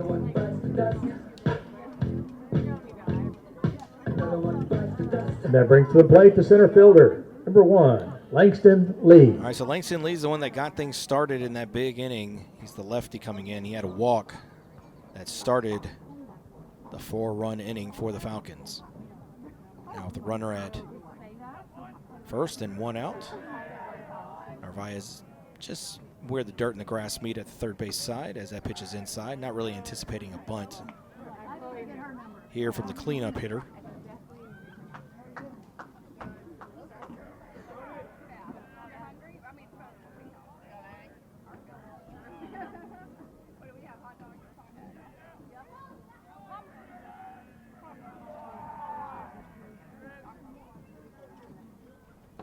Pitch down in at the feet of the lefty Lee. Frock once again making a great stop. Frock's been doing that all season long. A lot of pitches in the dirt. He's been doing a good job of keeping the majority of those in front of him, not letting it get past him. So he's had quite a year behind the plate. Pitch inside once again. Good stop by Frock. Eggert was the starting catcher when we started broadcasting district play, but then he broke his, I believe it was his ankle or his foot. That put him out for the rest of the season, which put Frock behind the plate. And that's where he's been ever since.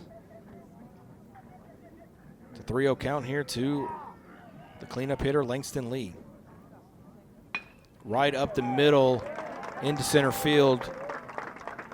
Barry will stay at second, throw back in quickly to second, but not in time. Langston Lee now is 2 for 2 tonight. All right, that brings up Colton Walker. Time is called as there is a courtesy runner going into second base. It's going to be number 2.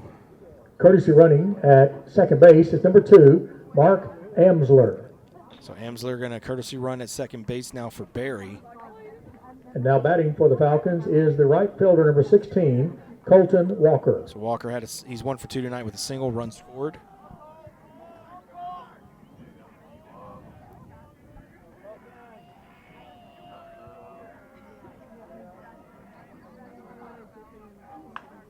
And foul down the first base line. As Walker was behind on that fastball coming in.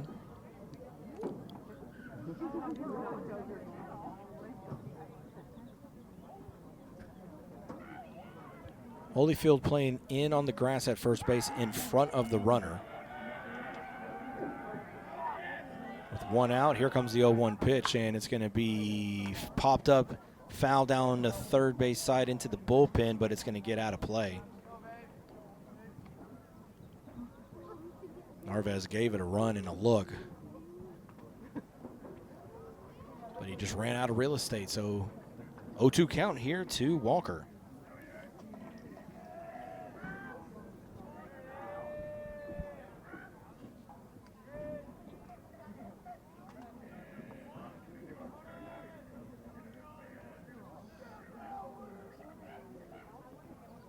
Two pitch grounded to the left side, backhanded by Griffin, throws to third in time for the force out. Another good defensive play there from Marshall Griffin. Hey, do some damage right here, kid. That was a hard play there. He had to go all the way to his left. It almost got past him, and he's a that thrower, so that glove's on his left hand, kind of backhanded it. And his only play was to he either had to eat it or throw it to third, and he went to third, and he got the force out just in time.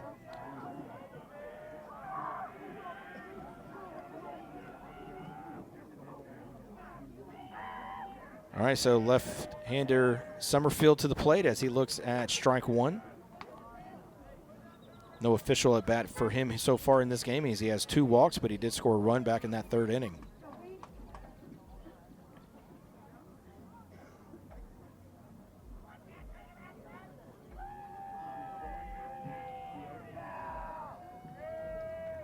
With 2 outs as Churka stepped off the mound. With 2 outs now, Holyfield is now playing behind the runner at first.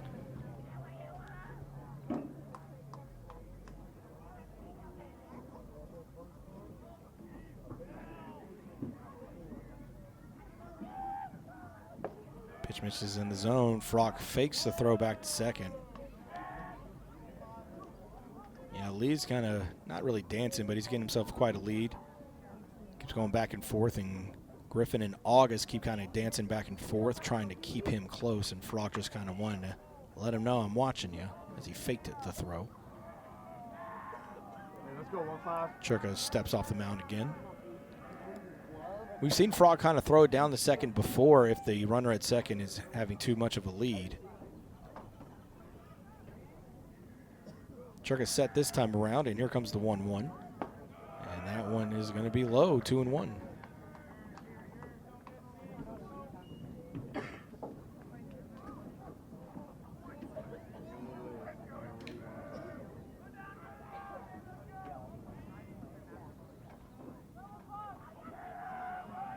Two-one pitch. This is the zone low again, 3-1. McGinnis is in the on-deck circle for the Falcons.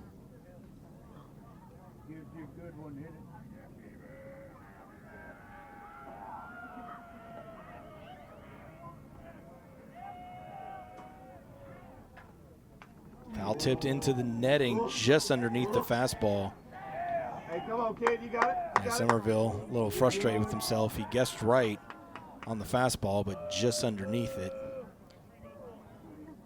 So count runs full, so runners will be off with the pitch, with it being 2 outs, runners at first and second. Falcons with the 4-1 lead here in the top of the 4th. No wind blowing. Flag stays still in dead center field. Here comes the payoff pitch. Inside, misses the zone, ball 4.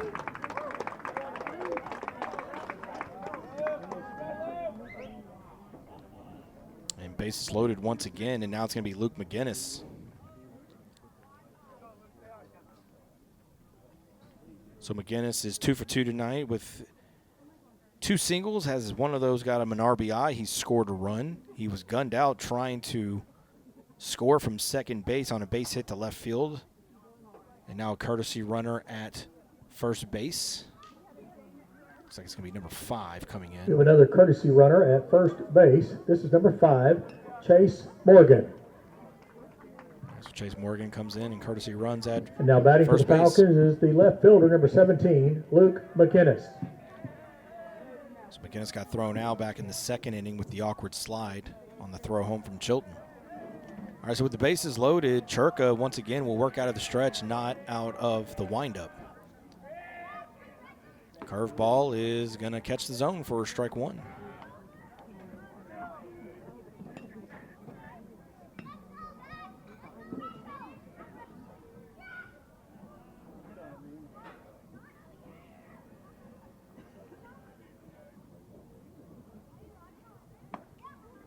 Fastball misses high, 1-1. All right, so a lot more cloud cover coming in. So sunlight has been not a factor here for the last few innings.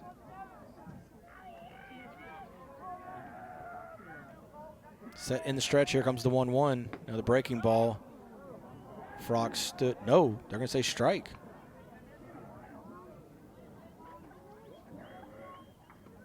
Looks like it was a strike, yeah, so 1-2 count. As we've been joking with his umpire, he takes forever to point. Might call it a strike. He says strike. I mean, I can barely hear him in the headset with our crowd mic because the fans are being very vocal. Here comes the 1-2. Curveball misses high. Didn't break quick enough. So 2-2 count. Churka would like to get out of this inning.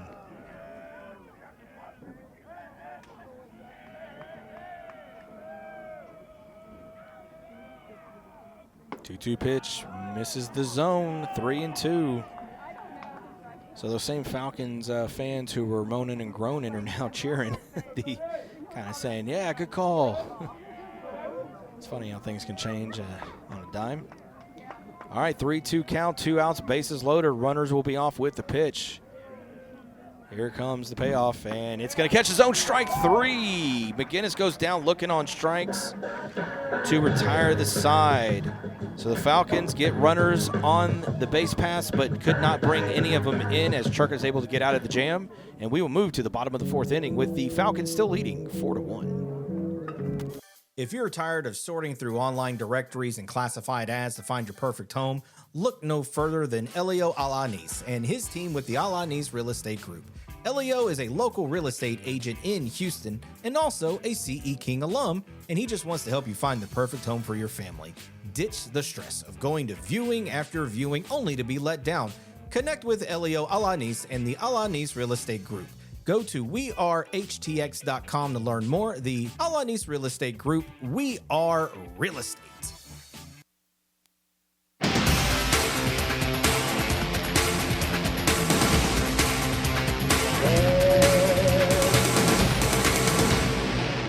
Touching hands,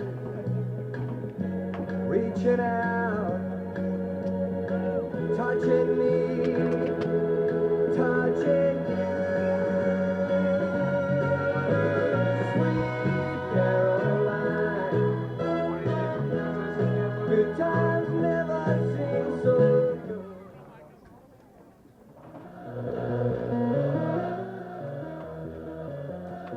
All right, bottom of the 4th inning, 4-1 is your score. Clear Lake still leads over Clear Falls. It's going to be the 2-3-4 hitters for the night, so Tony Churka going to lead things off, 0 for 1 tonight with a strikeout. First pitch he looks at is a strike. He'll be followed by Kyle Narvez and then Justin Pitcher.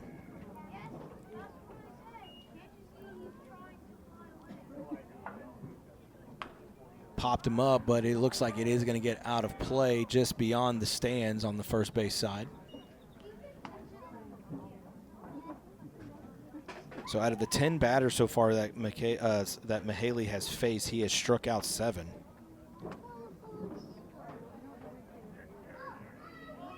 Knights haven't struck out this much in the game in a few weeks, actually. They've been able to keep the strikeouts down as that pitch got yanked inside, almost clipped Churka. The Knights need to get some base runners on the base pass in order to try to cut down on this 4-1 deficit. Fouled off out of play once again. Count will stay at 1-2.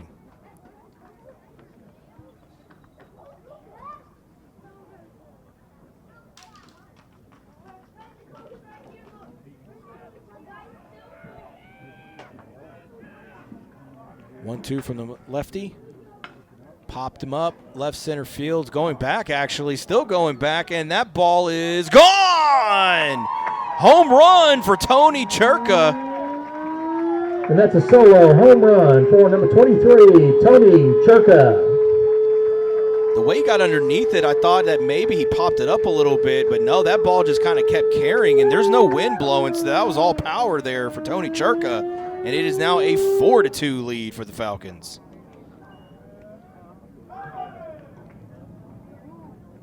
It was hard to see the ball with that brings to the plate the third baseman, skyline and the clouds and everything. Narvaez. So I'm watching the center fielder, Liam McInnes, and the way they were running at some point, they just let up. I thought that maybe they were going to try to play it off the fence line. Nope, that thing just kept on going. Tony Churka showing the muscle there. Pitch yanked inside. I mean, I know he's not a lefty, but maybe he's thinking like Yordan Alvarez, just trying to get something started. So now it's going to be Kyle Narvaez. 1 for 1 tonight, and now make that 2 for 2. Maybe that was a spark that the Knights needed. As Narvaez, he had an RBI single. He had an RBI single back in the first inning, and now he has another single here in the fourth with nobody out. Justin Pitcher. And now here comes Justin Pitcher, 0 for 1 with a strikeout. So this is where the part of the lineup that the Knights really need to get things going, because the 4 through 9 hitters, every single one of them struck out so far in this game. So Pitcher looking to end that, as Churka, Narvaez, and Pitcher were the top 3 in RBIs for the team. As Pitcher showed bunt and then pulled back and fouls it off out of play. Blankenship, third baseman, in on the grass for the Falcons. Just right at the dirt and grass where they meet. 0-1 pitch is going to catch the zone, strike 2. Pitcher shakes his head, does not like the call. Yeah, that pitch has been called inconsistently a lot here tonight. Both sides have been frustrated. Here's the 0-2.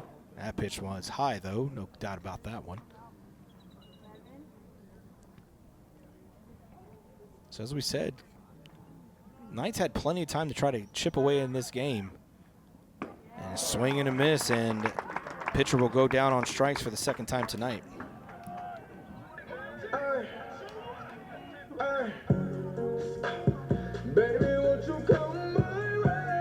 Next up for the Knights is the left fielder, number 4, Ryder Chilton. All right, so Chilton now is going to try to do what he can to get Narvaez in some form of scoring position as he fouls this off, slicing foul down the first base side and out of play.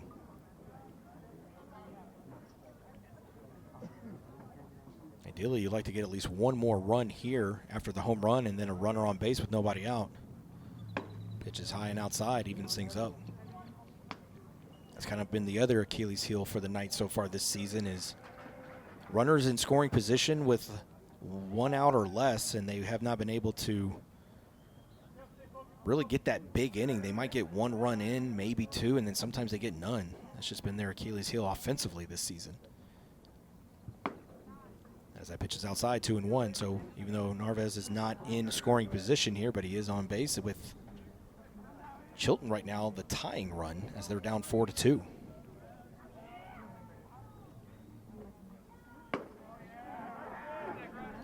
Outside now, 3-1. Same pitch he called strike earlier too. Yeah, he called it a.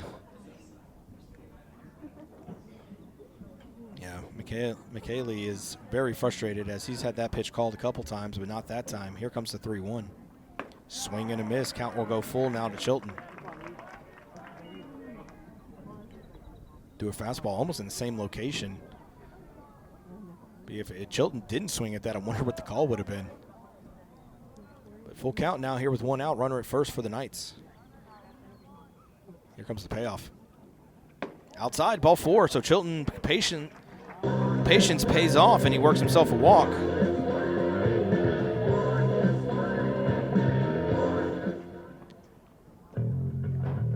All right, and Chilton breaks the streak of the 4 through 9 hitters all striking out as he works himself a walk. 13, Sam Evans. And so now Sam Evans comes to the plate. He struck out looking, so we got a lefty-on-lefty matchup here. He looked at 3 straight pitches for strikes. We'll see what he does here with now a runner in scoring position and 1 out. First baseman in on the grass for the Falcons and fouled off out of play. So ideally, you got to think Somerville, the first baseman for the Falcons, in on the grass. Anything coming to him, he's probably going to go to third immediately if it's a clean enough hit where he feels like he can get there in time. Evans resting the bat on that left shoulder. Now he picks it up and wiggles it around. Checked his swing as he started to go around as that ball broke inside. Or sorry, didn't break enough inside, almost clipped Evans. Just got out of the way.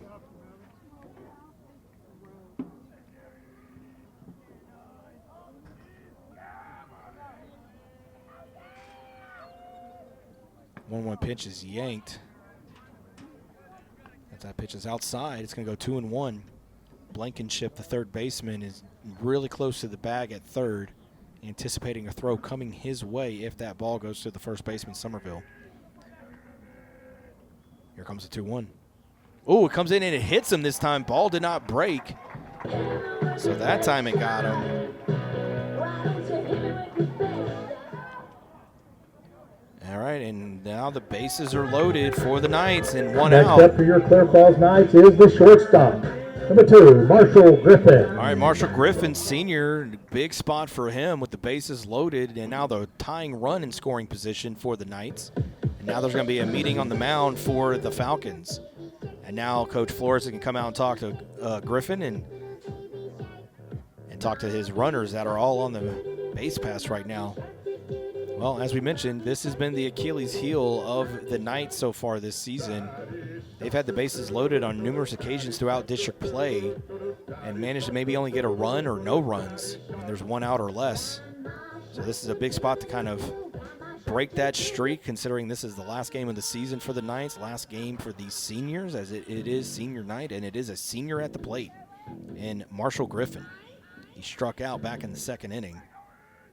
Once again, batting for the Knights is the shortstop, number 2, Marshall Griffin. Griffin came in big in that game at Clear Brook that went to extra innings with the bases loaded. He popped it up, or not really popped it up. He blooped it down the left field line and it fell in to score 2 runs to give him the win in that game. First pitch swing and misses for strike 1. He took a very aggressive hack.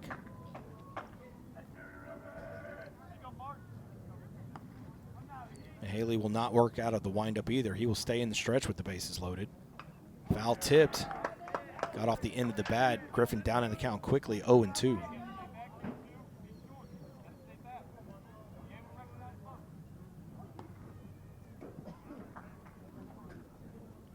All right, 0-2 count, 1 out. Bases loaded for the Knights. They trail 4-2. Here comes the 0-2 pitch. It's going to be high and out of the zone. Good patience there by Griffin to not chase it. Sometimes you get a little over-aggressive when the bases are loaded and you're trailing by a run or 2. Didn't bite on the high fastball. 1-2 pitch outside. Haley's showing for some frustration. It's another location that's been called a strike a few times tonight. So now 2-2 count.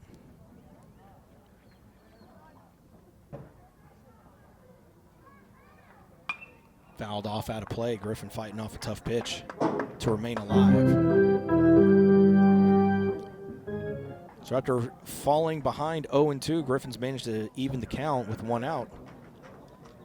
Base hit will for sure score one run, could score 2, and tie this game up. Here's the 2-2 pitch. Curveball, breaking ball way outside as the lefty tried to get it to break outside and then break and hit that outside part of the plate to the righty Griffin. But now the count is full. Big pitch here.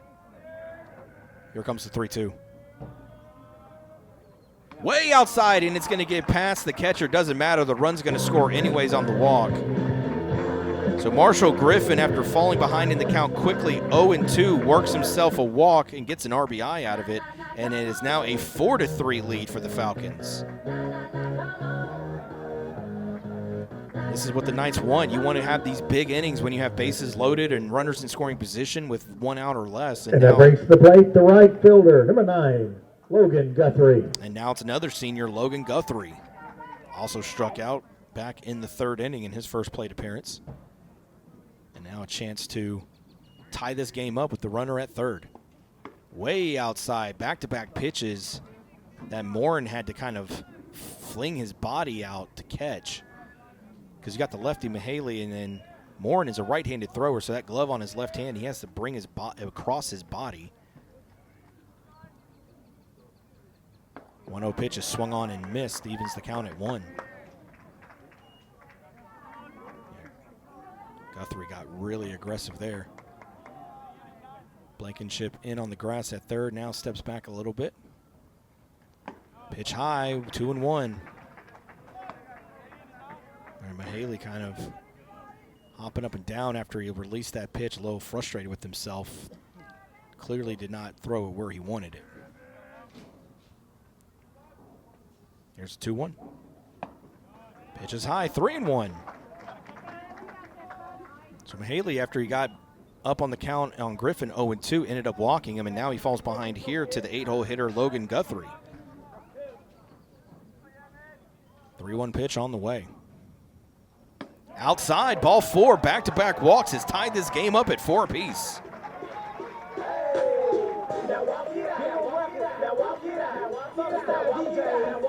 And now the Knights are starting to have themselves a big inning, and it all started with the home run to lead off the 3rd inning, or 4th inning, excuse me, by Tony Churka.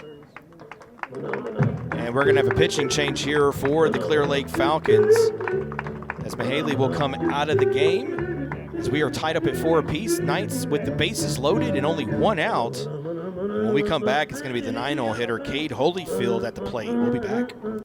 Hello, this is Dr. Steve Hotze. Do you struggle with joint pain? Is your joint pain making your everyday activities a chore? You may have been told that surgery is your only option. God has given your body an amazing ability to heal itself. At the Hotze Health and Wellness Center, we can help your body tap into this ability, providing you with regenerative joint therapy so you can live pain-free. Call 281-698-8698 to schedule your free consultation. Imagine living pain-free without the need for joint replacement surgery. Our team at the Hotze Health and Wellness Center can offer you a natural approach to resolving your joint pain using regenerative joint therapy that promotes healing. Call the Hotze Health and Wellness Center now at 281-698-8698 to schedule your free consultation. That's 281-698-8698. Say goodbye to joint pain and get your life back. 281-698-8698.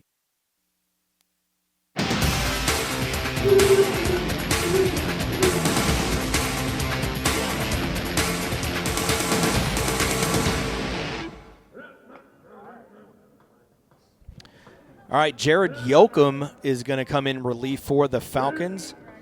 Yeah, like Dwight Yoakam. Just think of it that way. And, so we just were talking. Harry was talking to the coach, and he says he calls him Dwight all the time, and the problem is Jared has no idea who Dwight Yoakam is. And it's like, oh, good Lord. The youth. But if you're not a country music fan, I mean, ideally, you probably never heard of Dwight Yoakam before, so. But he's warming up right now with the bases loaded and 1 out here for the Knights, and now it's Cade Holyfield coming to the plate. Stepping into the right-handed batter's box is the first baseman, number 6, Cade Gunner Holyfield. Yeah, Gunner, the nickname there of Cade, and he has a chance to now give the lead back to the Knights with the bases loaded and 1 out. The 9-hole hitter looking to come up big on senior night, even though he's not a senior, but he's looking to come up big. Oh, he is a senior. I'm sorry. I didn't mark him as a senior. My bad, Cade. Or Gunner, whichever you prefer.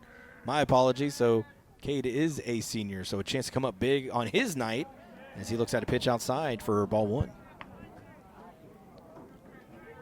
I thought I starred everybody, so yeah. So I take it back. So literally everybody in the lineup's a senior except for Churka.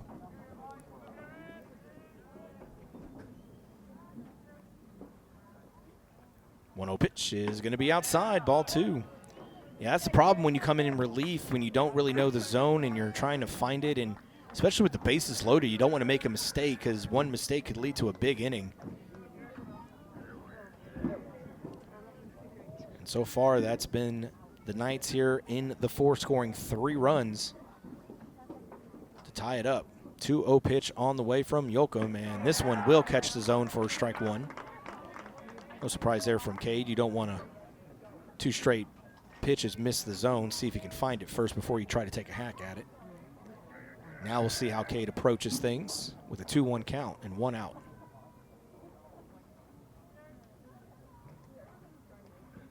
Shot up the middle, coming in the center fielder to make the catch. Oh, misplay at third by the runner. Sam Evans, he started breaking thinking it was going to fall, but the catch was made, so he had to hustle back before he got doubled off. If he stays and tags up, there's a chance he might have scored. It turns over the lineup back to the top of the order with the catcher, number 1, Aubrey Frock. All right, so Aubrey Frock 1 for 2 tonight with a double and a run scored. He helped give the Knights a quick 1-0 lead in the bottom of that first inning with that double to lead off that inning. So now another big opportunity for him here with the bases loaded now and 2 outs.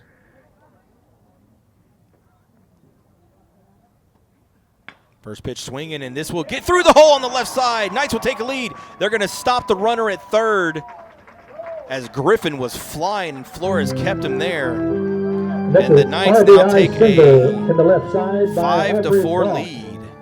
To give the Knights the lead. And just like the Falcons almost did back in the third inning, the Knights have batted around, and we are back to Tony Churka, who led things off with the home run. Courtesy running at first base for the Knights is number 26, Andrew Morena. Stepping into the right-handed batter's box is number 23, Tony Churka. So Churka 2 for 2 tonight with a single and a solo home run that started this fourth inning.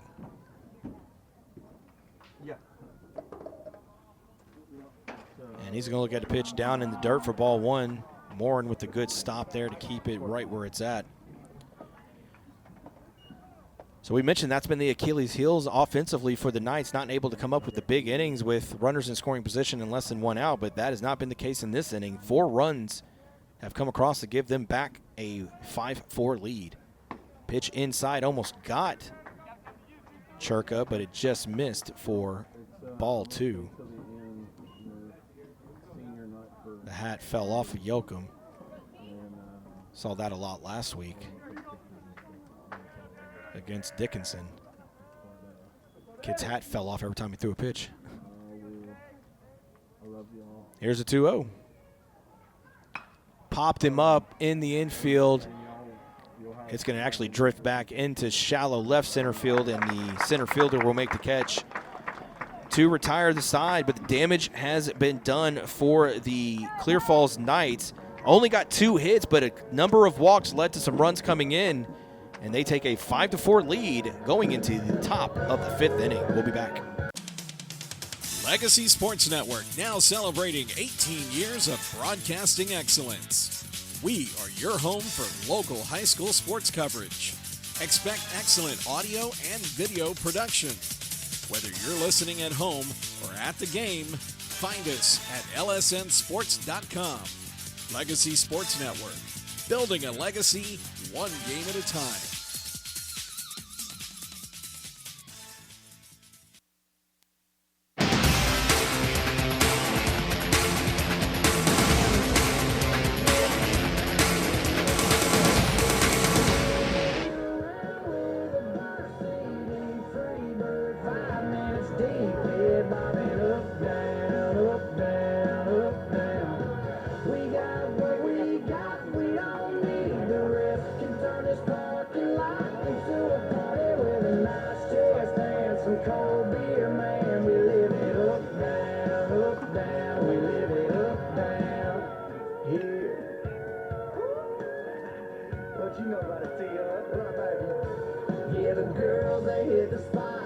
All right, 5-4 lead as the Knights now lead over the Clear Lake Falcons, and another pitching change. Knights is number 4, Ryder Chilton.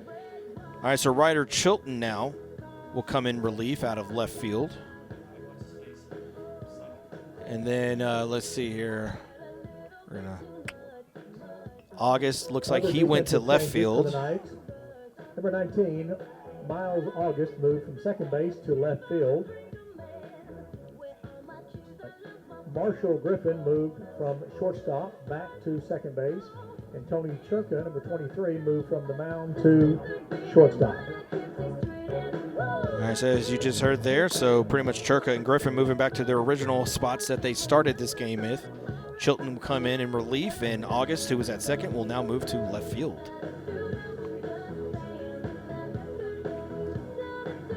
And so they going to go ahead and pull Churka and bring in Chilton. He's going to try to help maintain this 5-4 lead as the.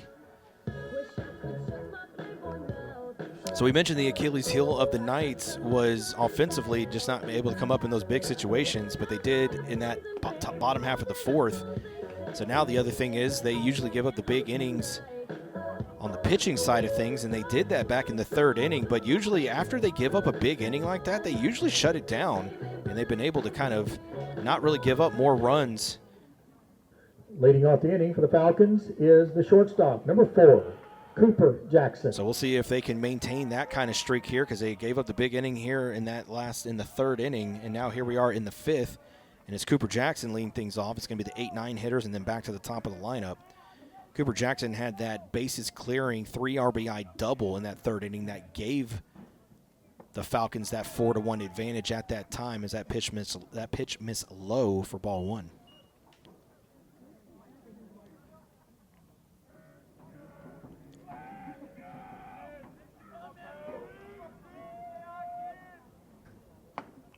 That 1-0 pitch is going to miss high and outside, ball 2.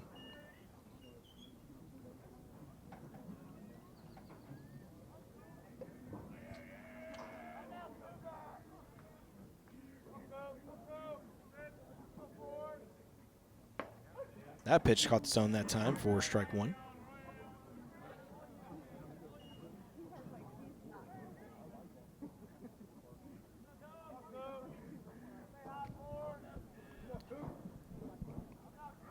So Chilton doesn't work out of a full type of windup, like a half windup, and that pitch, he checked his swing, but he did not go around. It's going to be 3-1.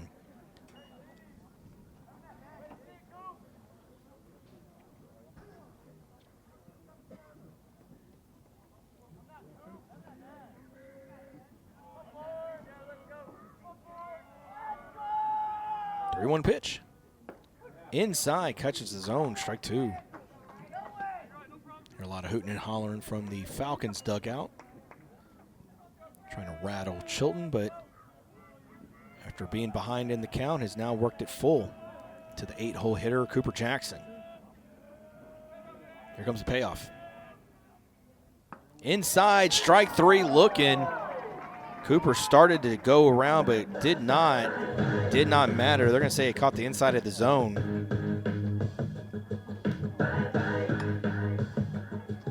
It's kind of funny.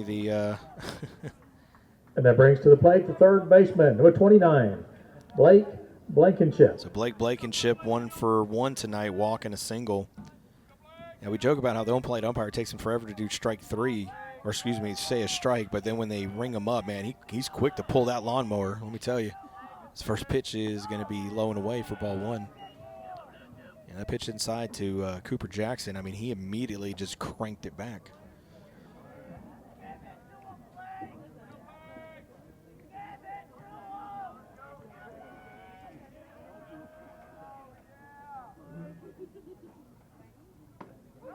And that pitch catches his own, strike 1.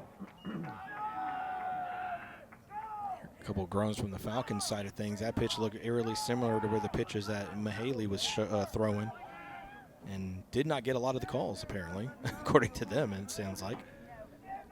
But here comes the 1-1. Inside. Had to brush back Blankenship just a bit. I thought it might have clipped him on the brim of that helmet because he was kind of bending his head down a little bit as that ball came in on him.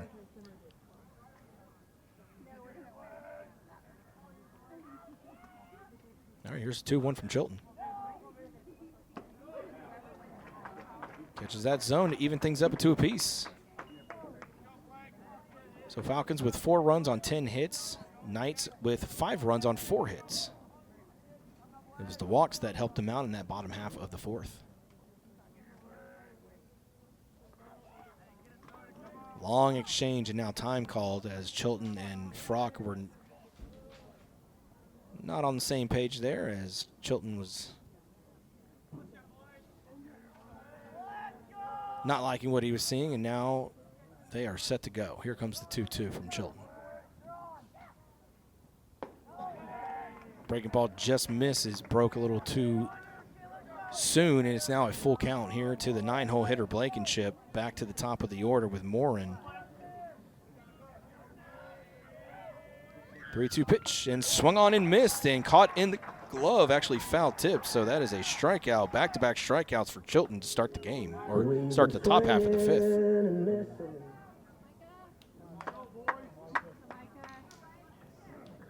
That flips us back to the top of the order with the catcher, number 8, Micah Morin.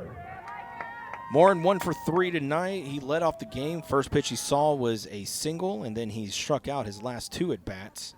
And now Flores can come out and talk to Chilton, maybe about how they want to approach here, as Morin seems to be very aggressive with his approach, or at least that was what we saw in the first inning as he swung at that first pitch. His courtesy runner was later thrown out in that first inning, as we talked about, a double out in center field, as pitcher thought he was going to make the catch, so the courtesy runner had to stay close at second.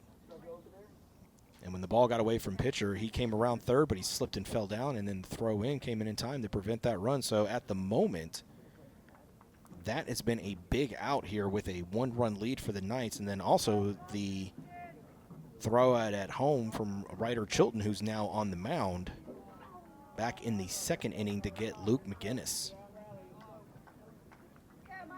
So 2 throwouts at the plate have prevented Again, 2 runs from coming in. Number 8, Micah Morin. You don't know how big those plays will be until you get deeper in the game. And right now, those are coming up huge. So with 2 outs, we're back to the top of the lineup. Breaking ball catches his own for strike 1.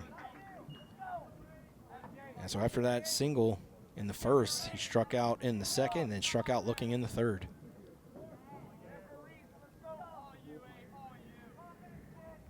Time is called as Chilton steps off the mound.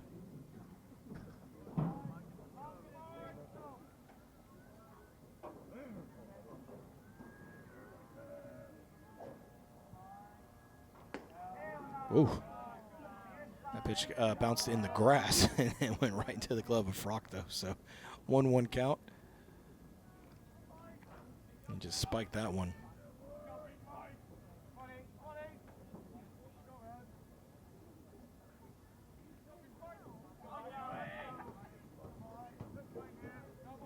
One pitch here from Chilton is fouled off out of play. Count will go to 1-2. More breaking of glass. Got to be careful over there.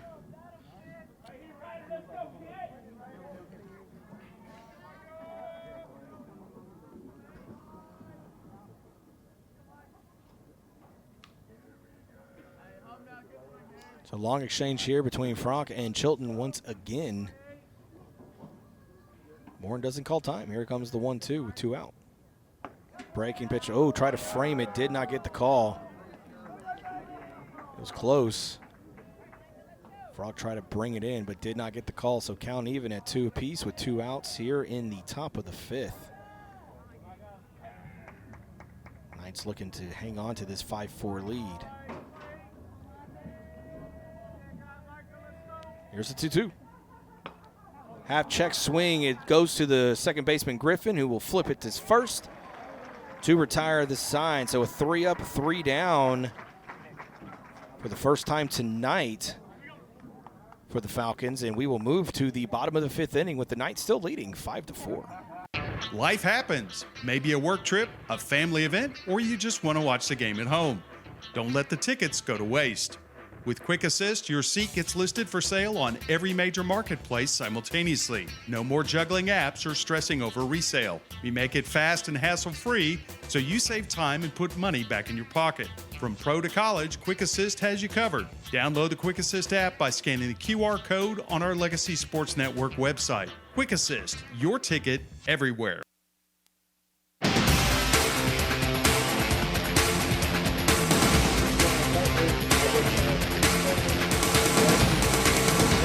Thank you to our double-level sponsors, Bay Area Recovery Center, and our single-level sponsors, Lou's Barbershop, IWS Waste and Consulting, Soho Trim Line, Preferred Pools of Houston. All right, bottom of the fifth inning, 5-4 is your score. With the Knights still leading over the Clear Lake Falcons as we're live at Clear Falls High School, a.k.a. the Castle. Yeah, Yoakum remains on the mound. Just don't call him Dwight. He doesn't know who that is. His name is Jared. That's going to be the 3-4-5 hitters leading things off here for the Knights. So Narvez, pitcher, and Chilton. Pitching for the Falcons is number 6, Jared Yoakum. Yeah, Narvez is 2 for 2 tonight with 2 singles, and both of those were RBI singles. So he's come up big so far here tonight. Churka, Narvez, and pitcher, as we've been talking about, they've been the top 3 in the RBI categories this season. A lot of them they've been interchanging between themselves. But right now, Narvaez with 2 tonight. Churka with the 1 because of the solo shot Leading back off in the inning for third. Clear Falls Knights, the third baseman, number 17, Kyle Narvez.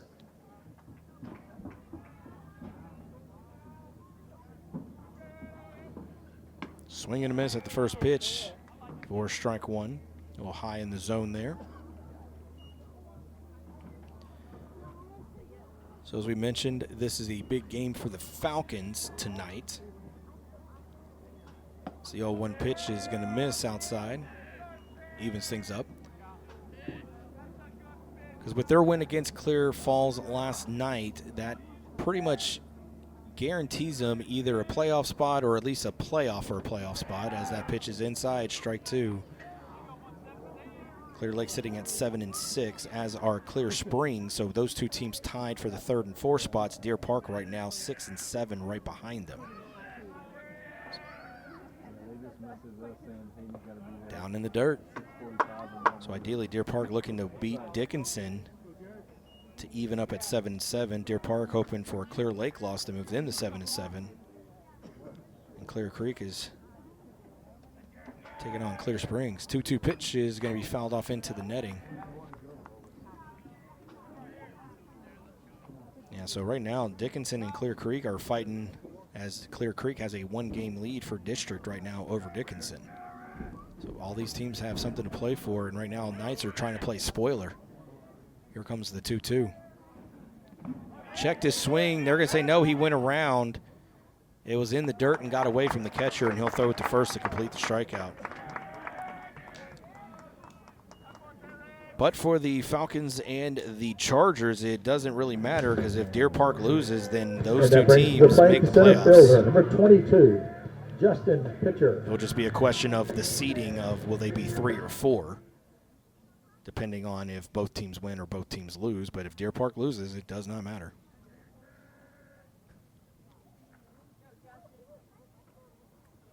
Swing and a miss at the first pitch is Justin Pitcher, 0 for 2 tonight with 2 strikeouts. When we talked to Coach Flores after the win in Deer Park, the first game of district, he said he thought that, or after, sorry, the split with Deer Park, as that pitch is in the dirt, because everybody in district split their series in that first week, and we were talking to him about that. He said more than likely it's going to come down to the final game for this district, and at the time, obviously, the Knights were hoping to be in that mix for the final game. Mitch's pitch misses outside, 2-1. We've been covering this district for the last 5 years. It's going on for 6 years. So it's definitely a tough district. There are years where, yeah, you have a few teams that separate themselves, and then sometimes it's all bunched up as that pitch is in the dirt. So 3-1 count here to Justin Pitcher. Looking to get on base any way he can. 0 for 2 tonight with 2 strikeouts.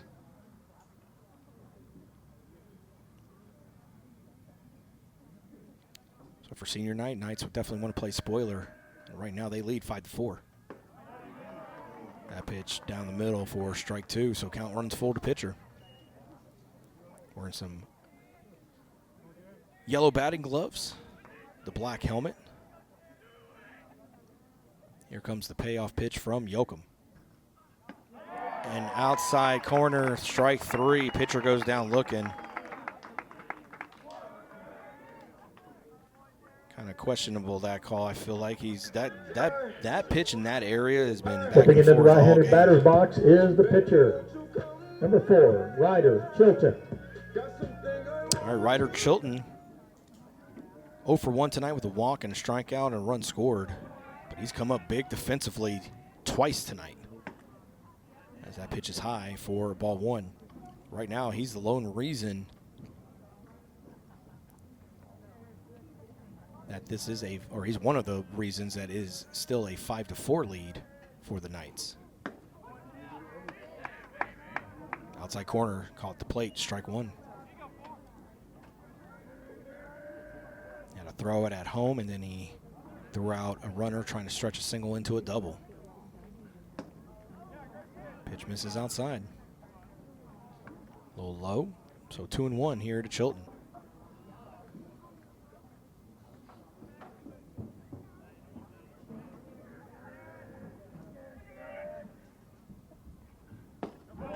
Two-one pitch taken for strike 2.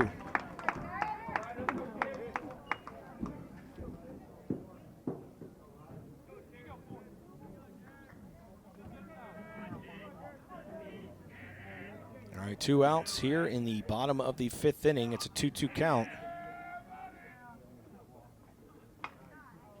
Just threw the bat out to stay alive and foul it off.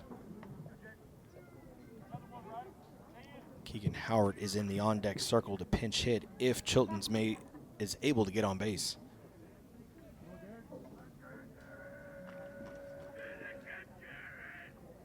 Here's a 2-2. Popped him up, and it's going to be foul over the first base dugout.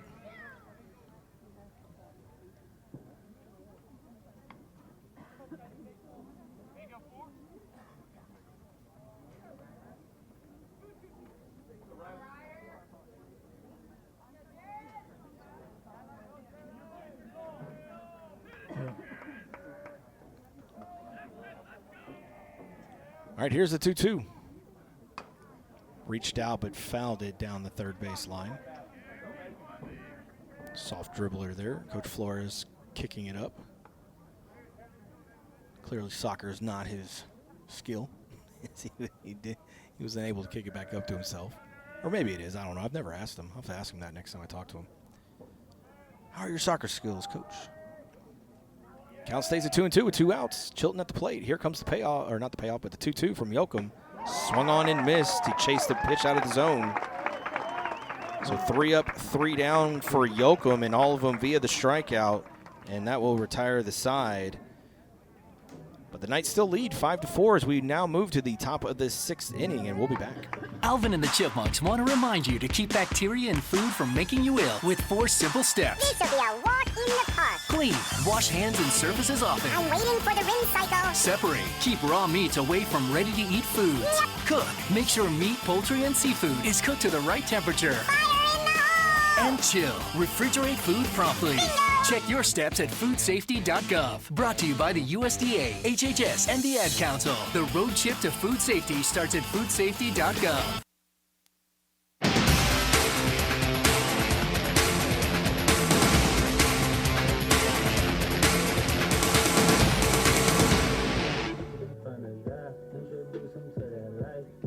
With that fly, it's a vibe. Do your dance, let them watch. She a fan, he a flop. They just wanna kumbaya, nah. This world, concrete, flowers grow. Friday, she only doing what she know. Weekends, get it poppin' on the low. Better days coming for sure. If it was up to me, I wouldn't give it nobody no sympathy.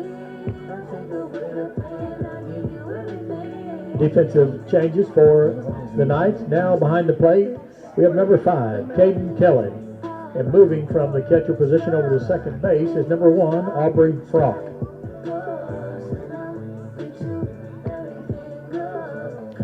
All right, so here we are, top of the 6th inning, 5-4. The Knights still lead over the Falcons, as you just heard there. Caden Kelly comes in behind the plate. And then left field is going to be Marshall Griffin. And then Frock, who was catching tonight, will be moving over to second base. Narvaez remains at third base, Holyfield at first base, Chilton remains on the mound, Churka at shortstop. Looks like pitchers still will remain in center field, and Guthrie remains in right field. So sometimes you just never know with all the substitutions, man. Sometimes it is like a puzzle. You got to figure out where everybody's going. It's going to be the 2-3-4 hitters here for the Falcons. It's going to be the DH, Jake Berry, leading things off.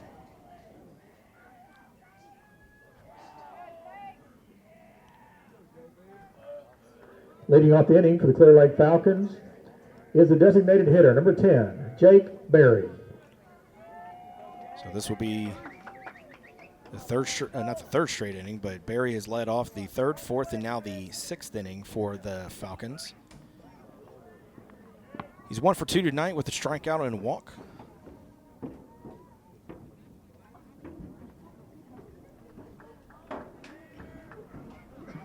His courtesy runner was thrown out on a force out back in the 4th inning.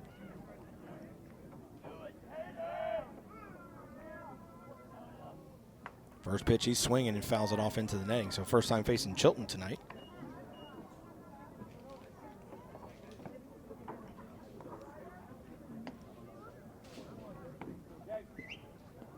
So lefty Berry, well, he had the teal bat that got him a base hit, and now he's back to the highlighter yellow-looking bat. So not really sure what happened there. When he changed his bat, he got a base hit. So now he's back to the yellow. So hey, maybe that might work in favor of the Knights here tonight, because right now he hasn't done much with that bat. Because with that bat, he's 0 for 1 with the strikeout. He did get a walk, but that was back in the 1st inning. He's looking at a 1-1 count now. Came inside, he had to get out of the way, 2-1.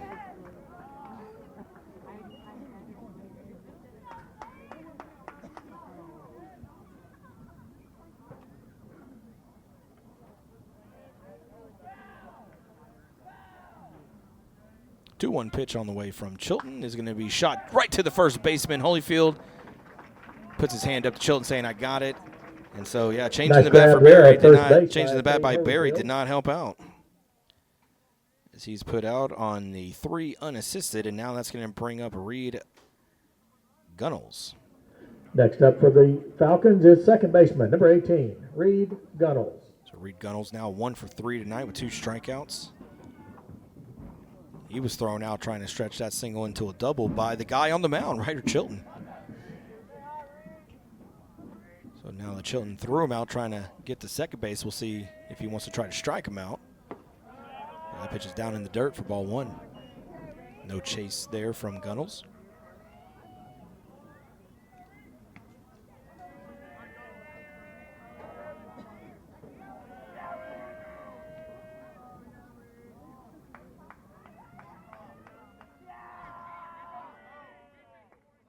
Chilton looked like he had some trouble seeing the signals.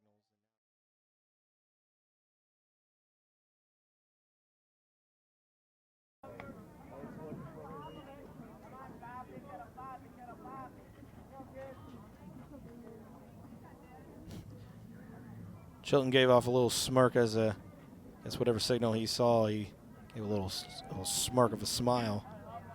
Now he has a little bit of a serious face on him. Here comes his 2-0 pitch. Fly ball left field going back. Griffin to the track at the fence, and he makes the catch for the second out.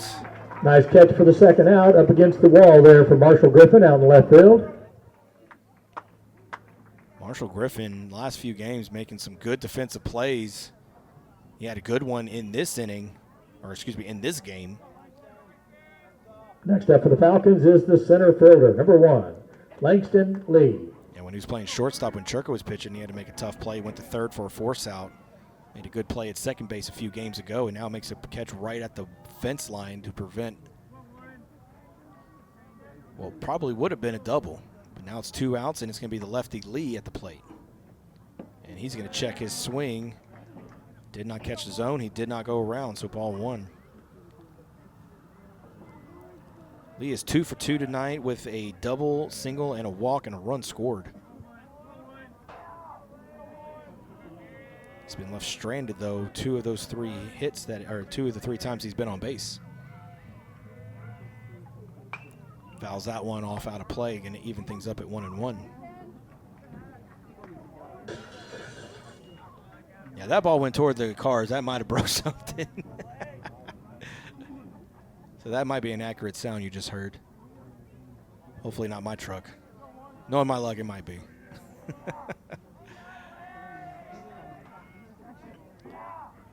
Here comes the 1-1. Bounced like in the dirt right almost near the foot of Lee. Didn't hit him, though. I'm a little surprised he didn't even catch him.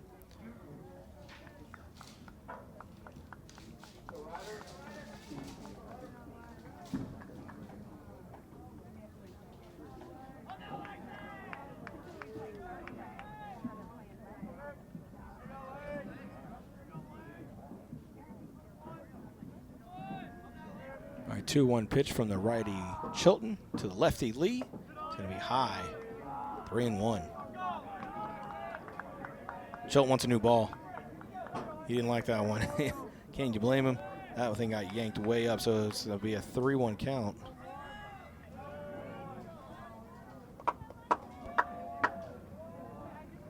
Yeah, 3-1 count here for Lee. And Chilton with the new ball. We'll see if he manages to have a better grip for the pitch he wants to throw with 2 outs here. Fouled off high down the, or not fouled off, but it's down in the left field. Griffin comes in, and that ball was hard to see up in the sky there, in the dark sky, but doesn't matter. It's caught by Griffin in left field, and that is going to be an out to retire the side. So back-to-back innings for the Falcons where they were 3 up, 3 down. So good job there by the pitching of the Knights as we move to the bottom of the 6th inning, and they still lead 5-4. We've got the power to make things right. Mr. Electric, show you the light. Looking for electrical help you can count on? Switch to Mr. Electric. We have some of the best trained electricians in the business, and they're ready to help you with any project, big or small.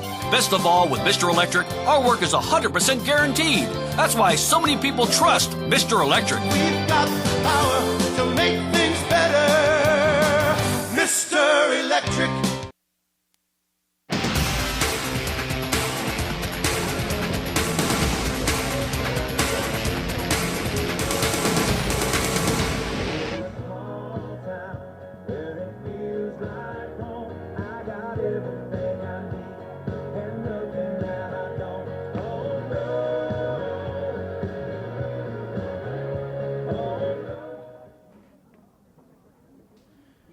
All right, here we are in the bottom of the 6th inning. Falcons 4, Knights 5. Ryan Gentile here for the Legacy Sports Network. Thank you for tuning in tonight. And it's going to be a pinch hitter. It's going to be, so it was. Now batting for the Knights is number 21, Keegan Howard. Yeah, so Keegan Howard was in the on-deck circle that last inning, so he will get a chance to bat here in the 6th. So Keegan Howard. Yoakum remains on the mound for the Falcons, and Howard will take a first pitch for strike 1.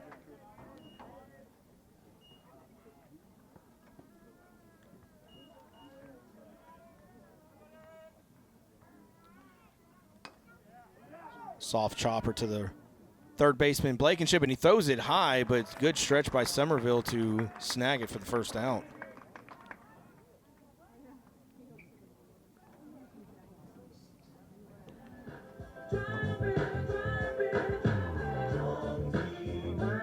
Now bring up Marshall Griffin. That brings to the plate the left fielder, number 2, Marshall Griffin. Yeah, he came up big as he had the RBI walk back in that big 4th inning for the Knights that helped kickstart taking the lead. as he looks at a first pitch for strike one on the inside part of the zone.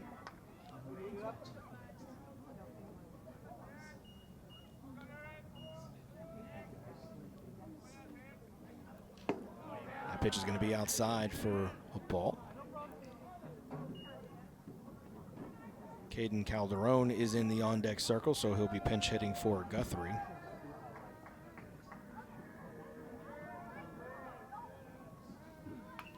Fouled into the netting right in front of us, so count will go to 1 and 2 here to Marshall.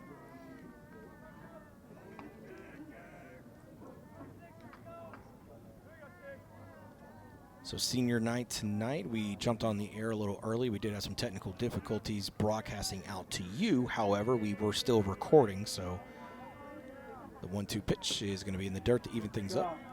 So they had the announcements of all the seniors and their favorite moments, embarrassing moments, and things of that nature that was announced by our good guy Perry over here over the loudspeakers. So we did get that recorded. So we'll get all that spliced together, and we'll get that in our archive. So if you did not get a chance to listen to it because of our technical difficulties, please find us on the archives on our website, lsnsports.com. Oh, up and in, and it clipped Griffin right near his head. He got it back, and it might have caught him a little bit on the shoulder or maybe collarbone. But either way, he's on base. And that's going to bring up Calderon, the pinch hitter. The lefty comes up. Now batting for the Clear Falls Knights, number 11, Caden Calderoni. Calderoni, excuse me. Calderoni, tall lefty too. Jeez. Like he dwarfs the umpire. Like the umpire looks so small compared to him. Looks like Altuve standing next to Judge a little bit. But now runner at first when one out, and first pitch swinging at the breaking ball and misses for strike one.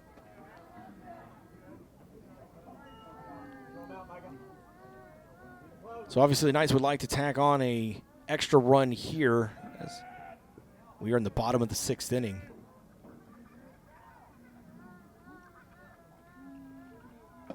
Tried to check his swing, but he went around as that breaking ball came in on his hands, quickly down the count, 0-2 to Calderoni. Another senior here tonight for senior night.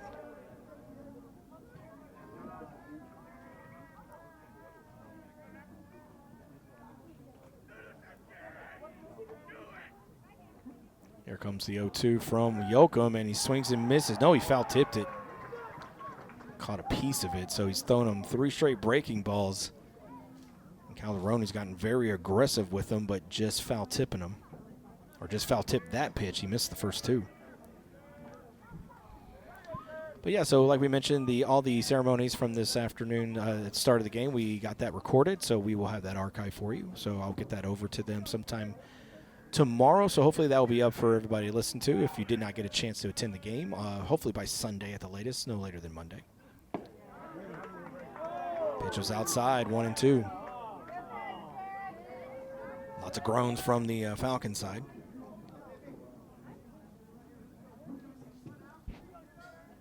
Definitely outside. Yeah, I'm sitting like dead center. Yeah, it was that one was definitely outside.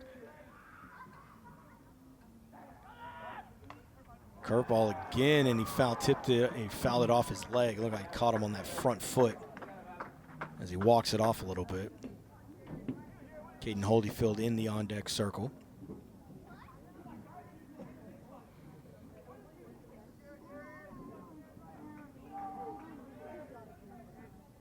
So tough, gritty game here for the Knights. They took a quick 1-0 lead in the bottom of the first. The big third inning by the Falcons gave them a 4-1 lead. And then it was a big bottom of the fourth for the Knights with 4 runs coming across to take back the lead, 5-4. And that's where we sit now here in the bottom of the 6th with 1 out. 1-2 pitch to Calderoni. Thought about swinging at it, did not though, as it was high and out of the zone. It's going to even things up at 2.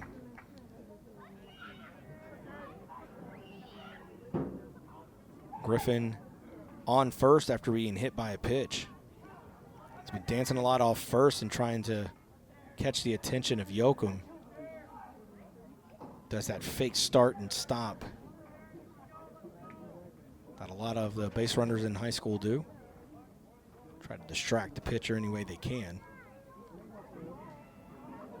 Yoakum comes set, and here is the 2-2. This time he's going, and it's going to be a fly ball to left center field, but it is going to be – no, it's on the ground. Oh, what was that? That was an interesting turn of events there. McGinnis – he clearly had it caught, and then he let it drop right in front of him, and it was like maybe only a foot or two.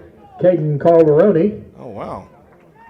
That advances the runners to second base and brings to the plate the first baseman, number 6, Cade Holyfield. Yeah, that almost got Griffin, who was stealing, and then he thought the ball was going to be caught. He was starting to go back to first, and luckily somebody yelled at him to get back to second, and he had to dive in. Not sure what happened there, but hey, the Knights will take it now. A runner in scoring position to try to give them a little bit of a cushion here with the 5-4 lead here in the 6th. First pitch taken for strike 1. As we mentioned, Cade Holyfield 0 for 2 tonight with a strikeout. The Knights have struck out 10 times tonight, as in those first 3 innings, McKaylee, the starting pitcher, struck out 7 of the first 10 batters that he faced, as that pitch is taken for strike 1.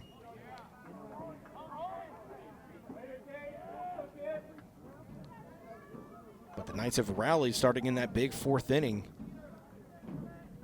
Last in the 5th, they had a 3-up, 3-down, all via the strikeout, but this inning it's been different. They got 2 runners on, first and second, 1 out.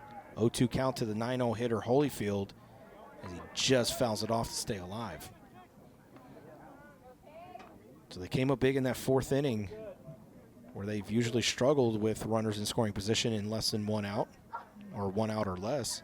And now here they are again with a chance to get a courtesy run with a 1-run lead and try to end their senior night with a win. 0-2 pitch down in the dirt. And so now Morin's going to go out and talk to Yoakum a little bit. Might have been a miscommunication there, as Morin, don't think was anticipating that pitch to be low. So Flores can go out and have a conversation with Holyfield.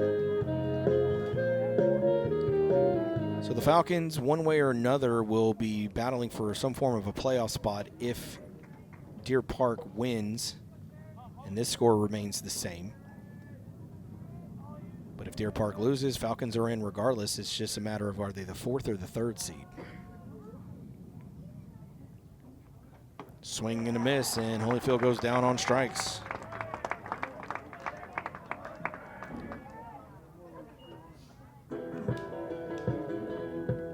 All right, so that's going to bring up Aubrey Frock. With the second baseman, number 1, Aubrey Frock. 2 for 3 tonight with a double and an RBI and a run scored. Started off behind the plate at catcher, as he has most of the season. There's been a couple of occasions he's been substituted defensively to go to second base, and that's where he is as of now.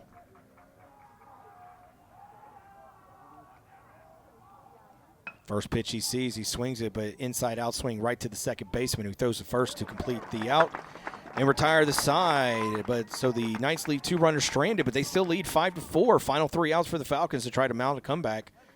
We'll be back after this. Real cheese, real hot, real taste is what we've got. Real fresh, real fast. All those other pizzas are a thing of the past. Mr. Gatti's Pizza in Houston on Uvalde Road offers a wide selection on their daily fast feast, all-you-can-eat pizza, pasta, salad, and dessert buffet. Don't forget about the entertainment center for the kids. Games, games, and games. Open for lunch or dinner. Gotta get Gatti's. Mr. Gatti's Pizza, the best pizza in town. Honest.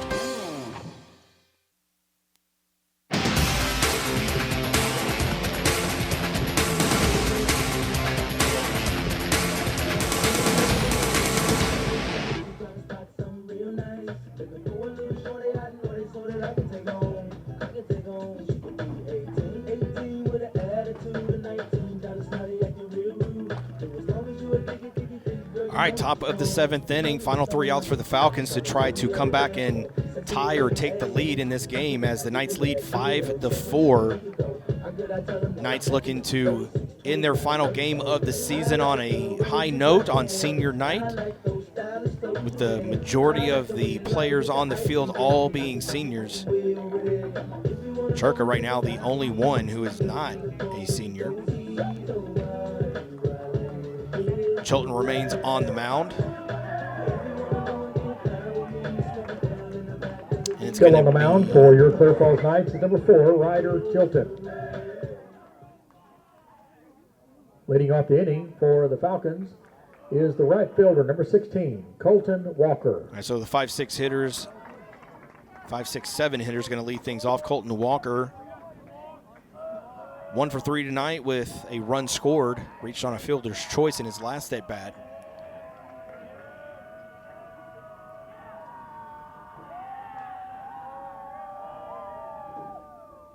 First pitch down and away for ball 1. So after giving up the big inning in the third, the Falcons had bases loaded the next inning in the fourth, did not get a single run across the board, and they've been 3 up, 3 down the next 2 innings coming into this top half of the 7th. So credit that to, as that pitch is high, credit that to Churka and Chilton.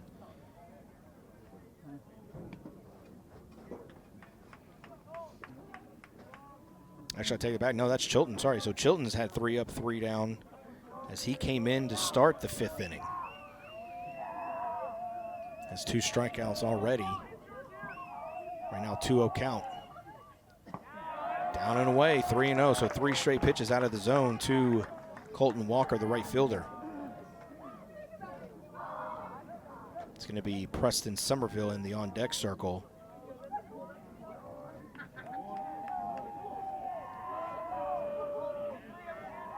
And we'll see if the green light is given here on the 3-0. It is, but he fouls it off. Got way out in front, a little too trigger happy there. As we said, we see that sometimes with players, man. Game on the line. Obviously, Falcons needing a win to guarantee a playoff spot. A loss doesn't guarantee anything unless Deer Park loses. But if Clear Lake loses and Clear Springs loses and Deer Park wins, it's a 3-way tie for the final 2 spots. Here's the 3-1. Fouled off, so after falling behind 3-0, Chilton has worked a full count here to Walker.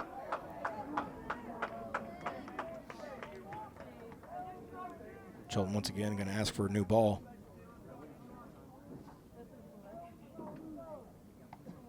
Don't see that too often, really, in high school. We're asking for a new ball. Chilton has done it now twice in back-to-back innings, so we'll see if this one works for him, as he has a full count here to the leadoff hitter here in this inning, Colton Walker. Here's the payoff. Just missed outside. So tying run on base for the Falcons. And now bring up Preston Somerville. That brings to the plate the first baseman, number 15, Preston Somerville. So Somerville has been on base all 3 of his at-bats here today, but all of them have been via the walk. He did score a run in that 3rd inning. So lefty stands at the plate. Somerville with a safe lead at first at the moment. Pitch outside, so Chilton having trouble finding the zone so far. Narvaez in on the grass at 3rd, anticipating maybe a bunt.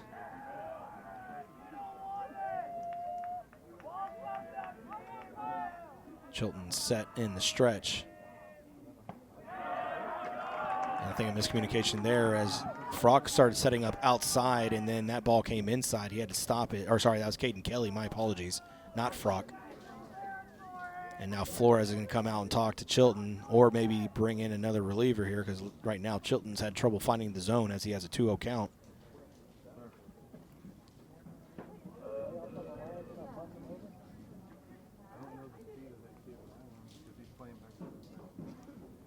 There's a long exchange and conversation here between Flores and his infield.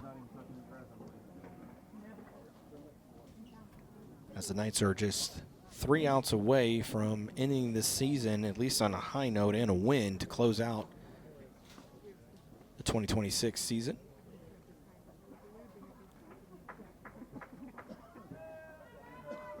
right, so everybody separates. Hey, let's go. Be And that's what Flores just needed to do. Give him a little bit of a break, give him a little bit of confidence boost, and say, hey, just make your pitches, rely on your defense. Right now, the defense has come up big, as we mentioned. The throw it at home from pitcher to Churka to the home plate, and then Chilton, the guy on the mound, has made 2 throwouts, one at home and one at second base. All 3 of those have been big tonight as that pitch is outside. It's going to be 3-0. All right, we'll see if Somerville gets the green light here. Live over the shortstop's head. Walker got the green light on a 3-0 pitch. He fouled it off. We'll see what happens here with Somerville. Catches his own, strike 1, so he did not have the green light. Ideally, you probably don't want to give him a green light with a runner at first and the possibility of a double play being turned.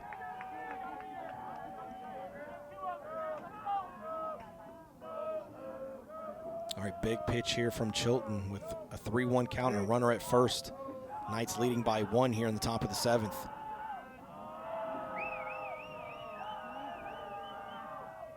Swing and a miss, and now Chilton in a favorable count as he was behind 3-0. Now he's worked the count full. Here to the lefty, Somerville. Somerville got a little trigger happy. If he doesn't swing, I think that's a ball. Look a little high and outside.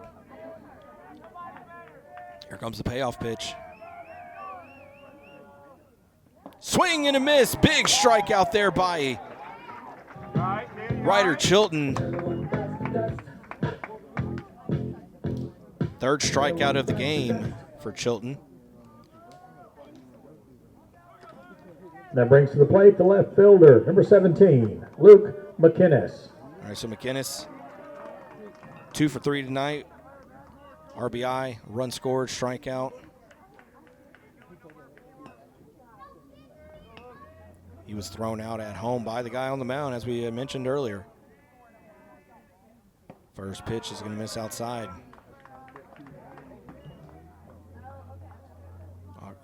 A great throw there from Kelly from home plate. Threw it back to the mat, bounced right in front of the mound, but luckily right back up into Chilton.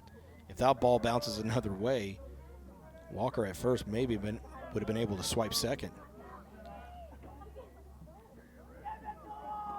Yanked that pitch, but good stop by Kelly. It's going to be a 2-0 count. So Chilton working himself into some tough situations so far here on the mound with these first 3 batters. He's fallen behind every single one.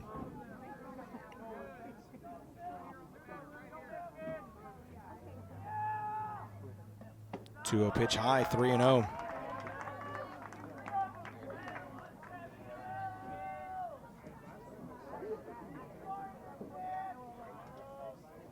All right, so we wondered if Somerville got the green light with a 3-0. But with 1 out now, I doubt he gets a 3-0 green light, but we'll see here. Here comes the pitch. He does get the green light, but he fouls it off into the netting.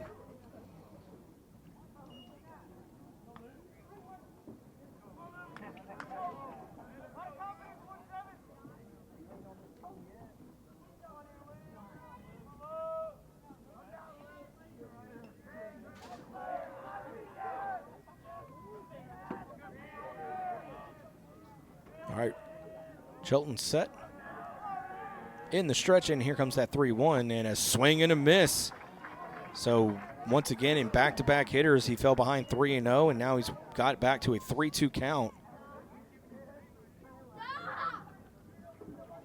Another big pitch here by Chilton.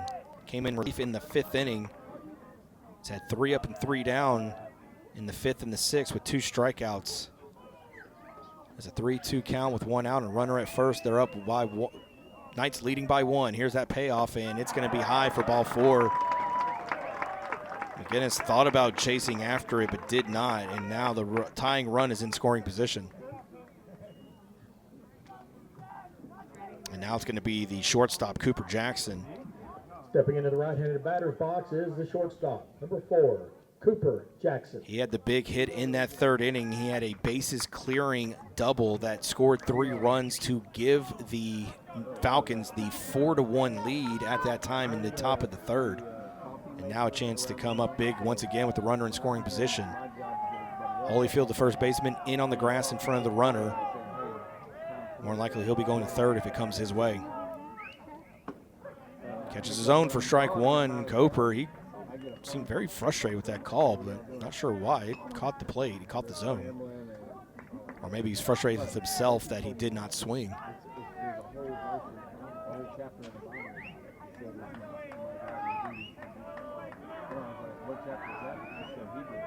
Chilton set, looks over at second a few times. Foul tipped. So after falling behind 3-0 to the last two batters, Chilton now is up 0-2 in a big spot here to the 8-hole hitter Cooper Jackson. So he's one for three tonight, as we mentioned, with that big 3 RBI double, but he struck out looking his last at bat. And now he's down in the count 0-2.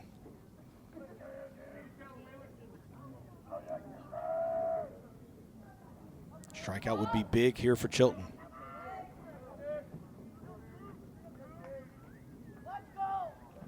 High fly ball, left center field, going back and looking at it, and this is over the fence. That is a 3-run home run for Cooper Jackson.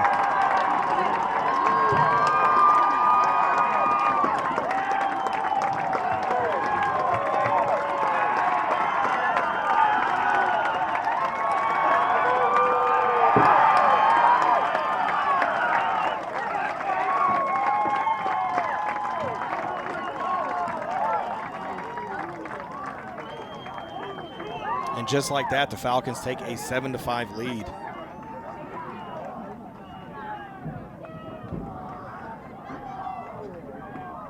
We're going to have a pinch hitter here for Blake Blankenship.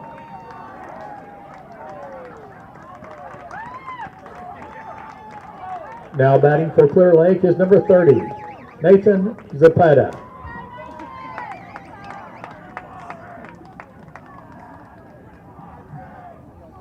All right, so Nathan Zapata is going to pinch hit here for Blankenship, and he's going to check his swing. Are they going to say he went around, though? Ball went behind. I think they're going to say he did not go, so. Oh, no, what? Hold on. No, he did say he went around, so it is a strike, so it's an 0-1 count here to Zapata.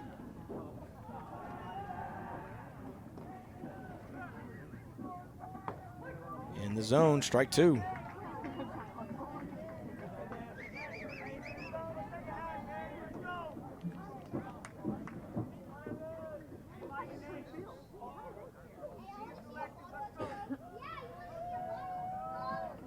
Chilton's shaking off a few signs. He's going to step off the mound.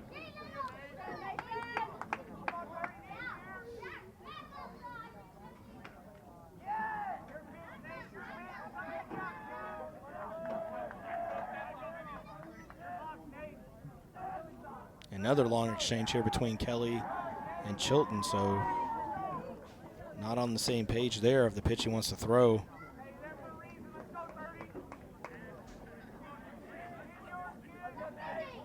Now he has the pitch he wants. Here comes the 0-2 from Chilton. Breaking ball misses inside.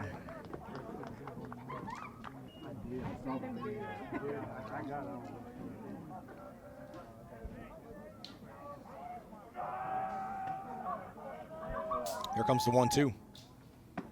High and up. Evens things up at 2 apiece.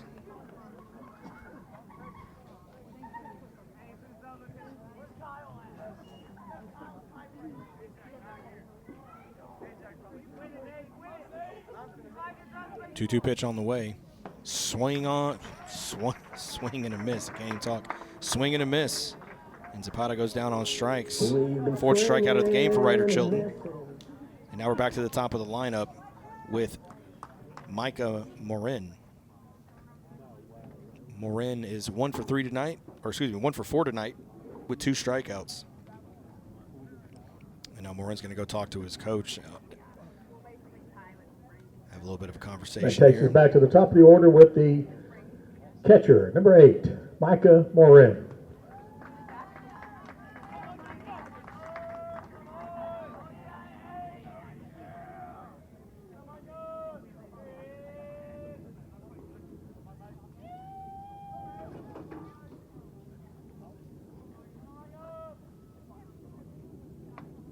First pitch he sees is a breaking ball that's up in the zone for ball 1.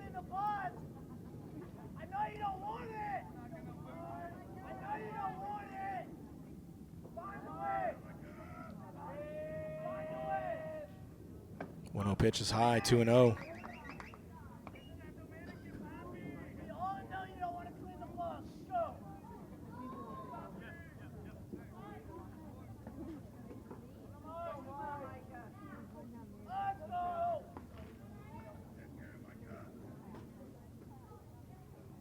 Foul tipped into the netting, now 2-1. Here to Micah Morin. So Cooper Jackson has drove in 6 of the 7 runs here tonight for the Falcons as they lead 7-5 here in the top of the 7th.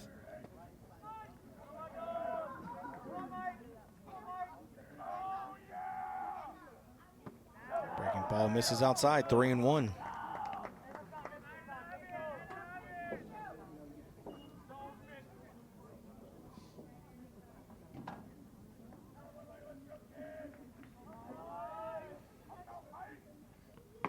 Pitch is swung on and missed. Count will run full. Some action down in the bullpen for the Falcons, but there's too many poles and netting in the way for me to see who it is, so we might see a reliever come in, or it might be Yoakum who just trying to stay warm. Here's the 3-2 pitch. Yanked it. It's outside. Ball 4.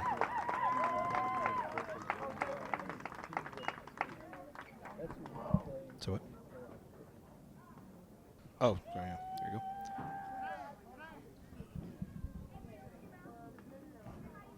And a meeting on the mound, and Chilton's going to come off the mound here, and we'll take a quick timeout as the Falcons lead 7-5 over the Knights, and we'll be back right after this with the pitching change.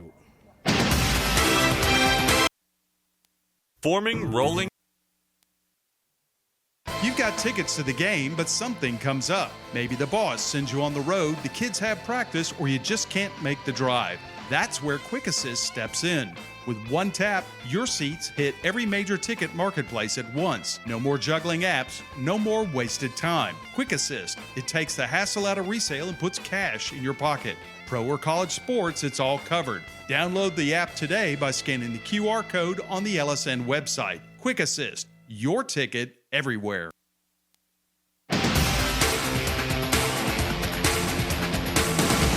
Back to left field is number 4, Ryan Chilton.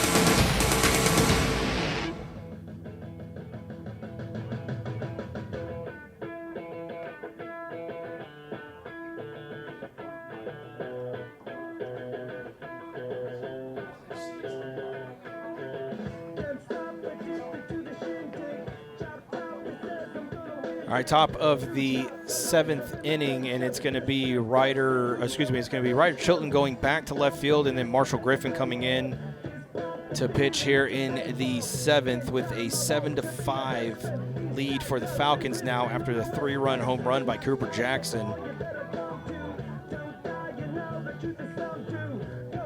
So Chilton just has some trouble finding the zone in a couple of those at-bats. Walks is what hurt him there, so 2 of those runs that came in were because of the walk.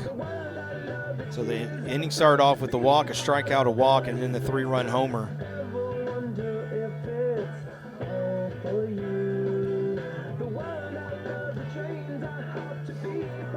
So it's going to be the designated hitter, Jake Berry, at the plate now. Now batting for Clear Lake is the designated hitter, number 10, Jake Berry. He's 1 for 3 tonight, has a walk and a strikeout. So lefty's going to call time real quick as he gets settled in.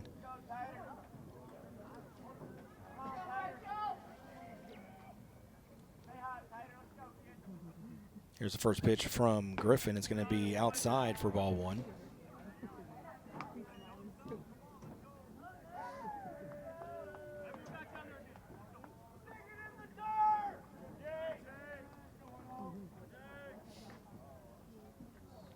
Griffin looking for a reset of signs. Actually, he wants to go out and talk with, have Kelly come out and talk to him. Because there's a little bit of a miscommunication on some things.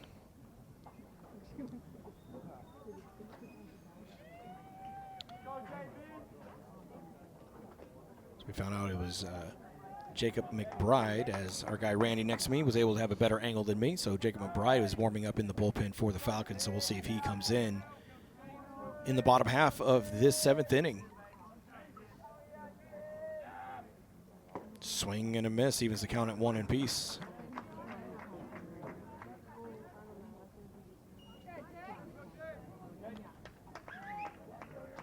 And so Barry's had an interesting plate appearances here. He used the yellow bat, and then he went to the teal bat. He got a base hit, went back to the yellow bat, grounded out. Now he's back to the teal bat again, and different batting gloves. As that pitch is down in the dirt, 2-1. Sometimes you have those players, man, that just for whatever reason they try everything they can. They change up the gloves, they change with the bat.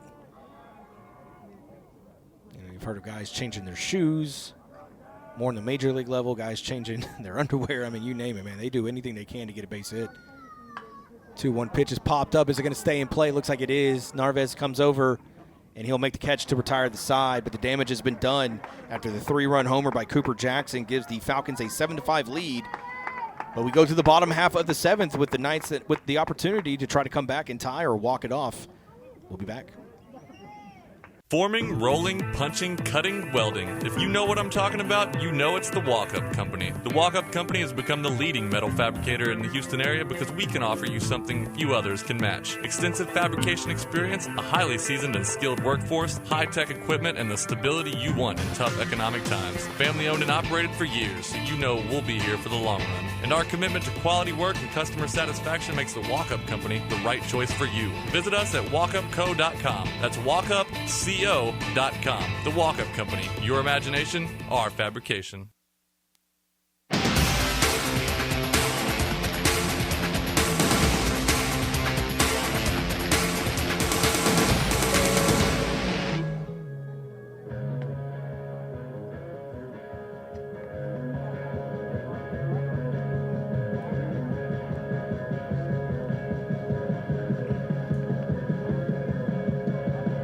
All right, Yoakum remains on the mound for the Falcons as they lead now 7-5. So Knights down to their final 3 outs. It's going to be the heart of the order, though. The 2, 3, and 4 hitters, Churka, Narvaez, and pitcher, the leaders in the RBI category for these teams. Churka has a home run so far here tonight. He's 1 for 3. He had that home run back in the 4th inning that kick-started that big 4th, where the Knights were able to take back the lead. So he already has a solo home run tonight. And down by 2 right now, a base hit or a home run would be very beneficial here for the Knights, looking to walk things off to close out their season. Clear Lake looking now to hang on to this lead to guarantee that they make the playoffs. First pitch inside. Oh, no, they're going to say he caught the plate for strike 1.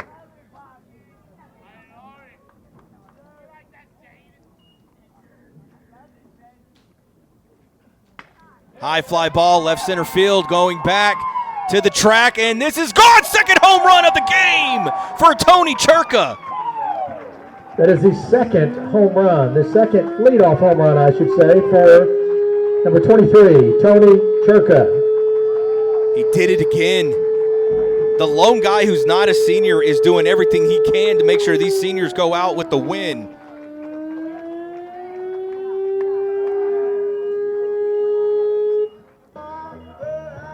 And it is now a 7-6 lead. And now that brings up Narvaez. we were corrected by grandparents earlier today, or Perry was, and then he told me. But right now, Narvaez is having himself quite a game. 2 for 3 tonight with 2 RBIs and a run scored and a strikeout. The third baseman, number 17, Kyle Narvaez. All right, so here we go. Some drama here now after the leadoff home run. And now he pops it up, but this is going to stay in the park. Settling underneath it is going to be the center fielder, Lee, to make the catch for the first out. All right, now that brings up Justin Pitcher.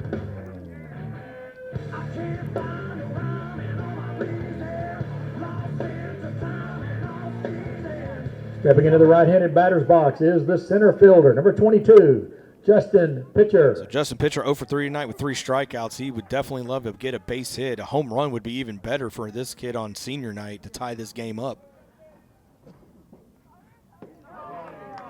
Looks at a breaking pitch for strike 1. Yeah, Justin finding he wants to get on base any way he can for Ryder Chilton in the on-deck circle. As that pitch inside hits the zone, strike 2.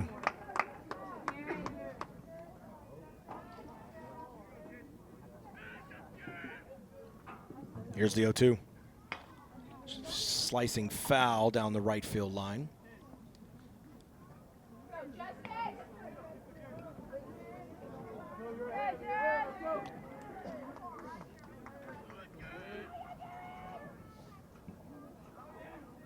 So back and forth here these last few innings between these two teams. Here's the 0-2. Outside. Yeah, the Clear Lake fans cheering. They thought that was a strike. It was clearly outside. Like we said, love-hate, man. You got to love it, man. Fans are happy for certain calls, and then they get unhappy with other calls. Here's the 1-2 from Yoakum. In the dirt, 2-2 now. Pitcher has worked himself back into this count. Justin Cooper with the 3-run home run in the top half of this inning to give the Falcons a 7-5 lead, and then a leadoff home run here in the bottom of the 7th by Tony Churka. Cut that lead down to 1. Inside, strike 3 looking. And Justin Pitcher goes down for the 4th time tonight. And he's had some words for the home plate umpire, as he should. Some of those strikes inside have been very questionable. Definitely not a lot of consistency on the other side. Now batting for the Knights, the left fielder, number 4, Ryder Chilton. So down to their final out, Ryder Chilton will try to keep this inning alive.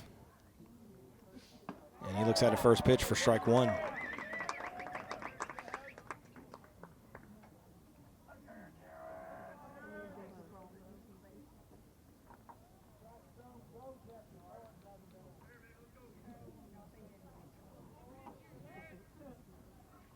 Whoa, just a bit outside.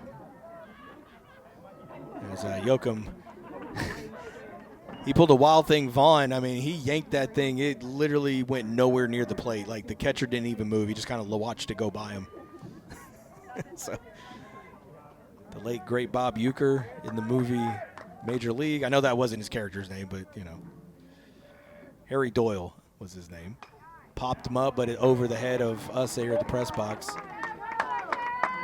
All right, so Chilton down to his final strike, as are the Knights in their season, to try to tie or walk this game off. Start off exciting with the solo shot by Tony Churka. And now Chilton's going to try to keep it alive here with their final strike in their season to end it on a bright note. Pitch is high, 2-2.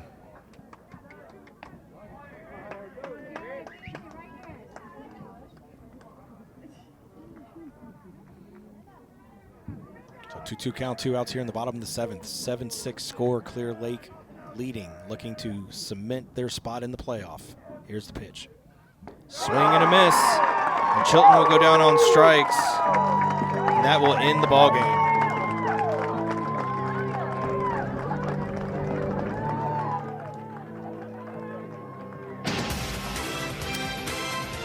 So that will do it for us this season with Clear Falls Knights baseball here on the Legacy Sports Network, as the Knights fall 7-6 to the Clear Lake Falcons.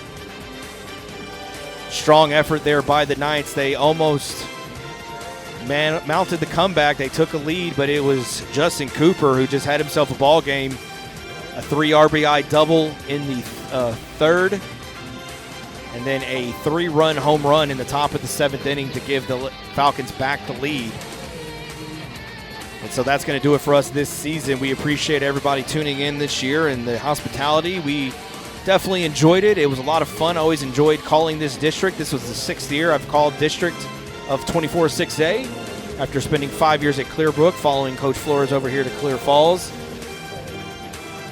We hope you all enjoyed our calls, even though that some of them were losses. But, hey, still some exciting games all the way through the end. And we will be back next year. You can believe that, back here on the air. So, everybody have a great rest of your summer. Be safe out there. And if you want to listen to more high school sports, tune into Legacy Sports Network, lsnsports.com, for some football coming up here in the next few months. I'm Ryan Gentile for the Legacy Sports Network. Everybody have yourself a great summer, and we'll catch you next season.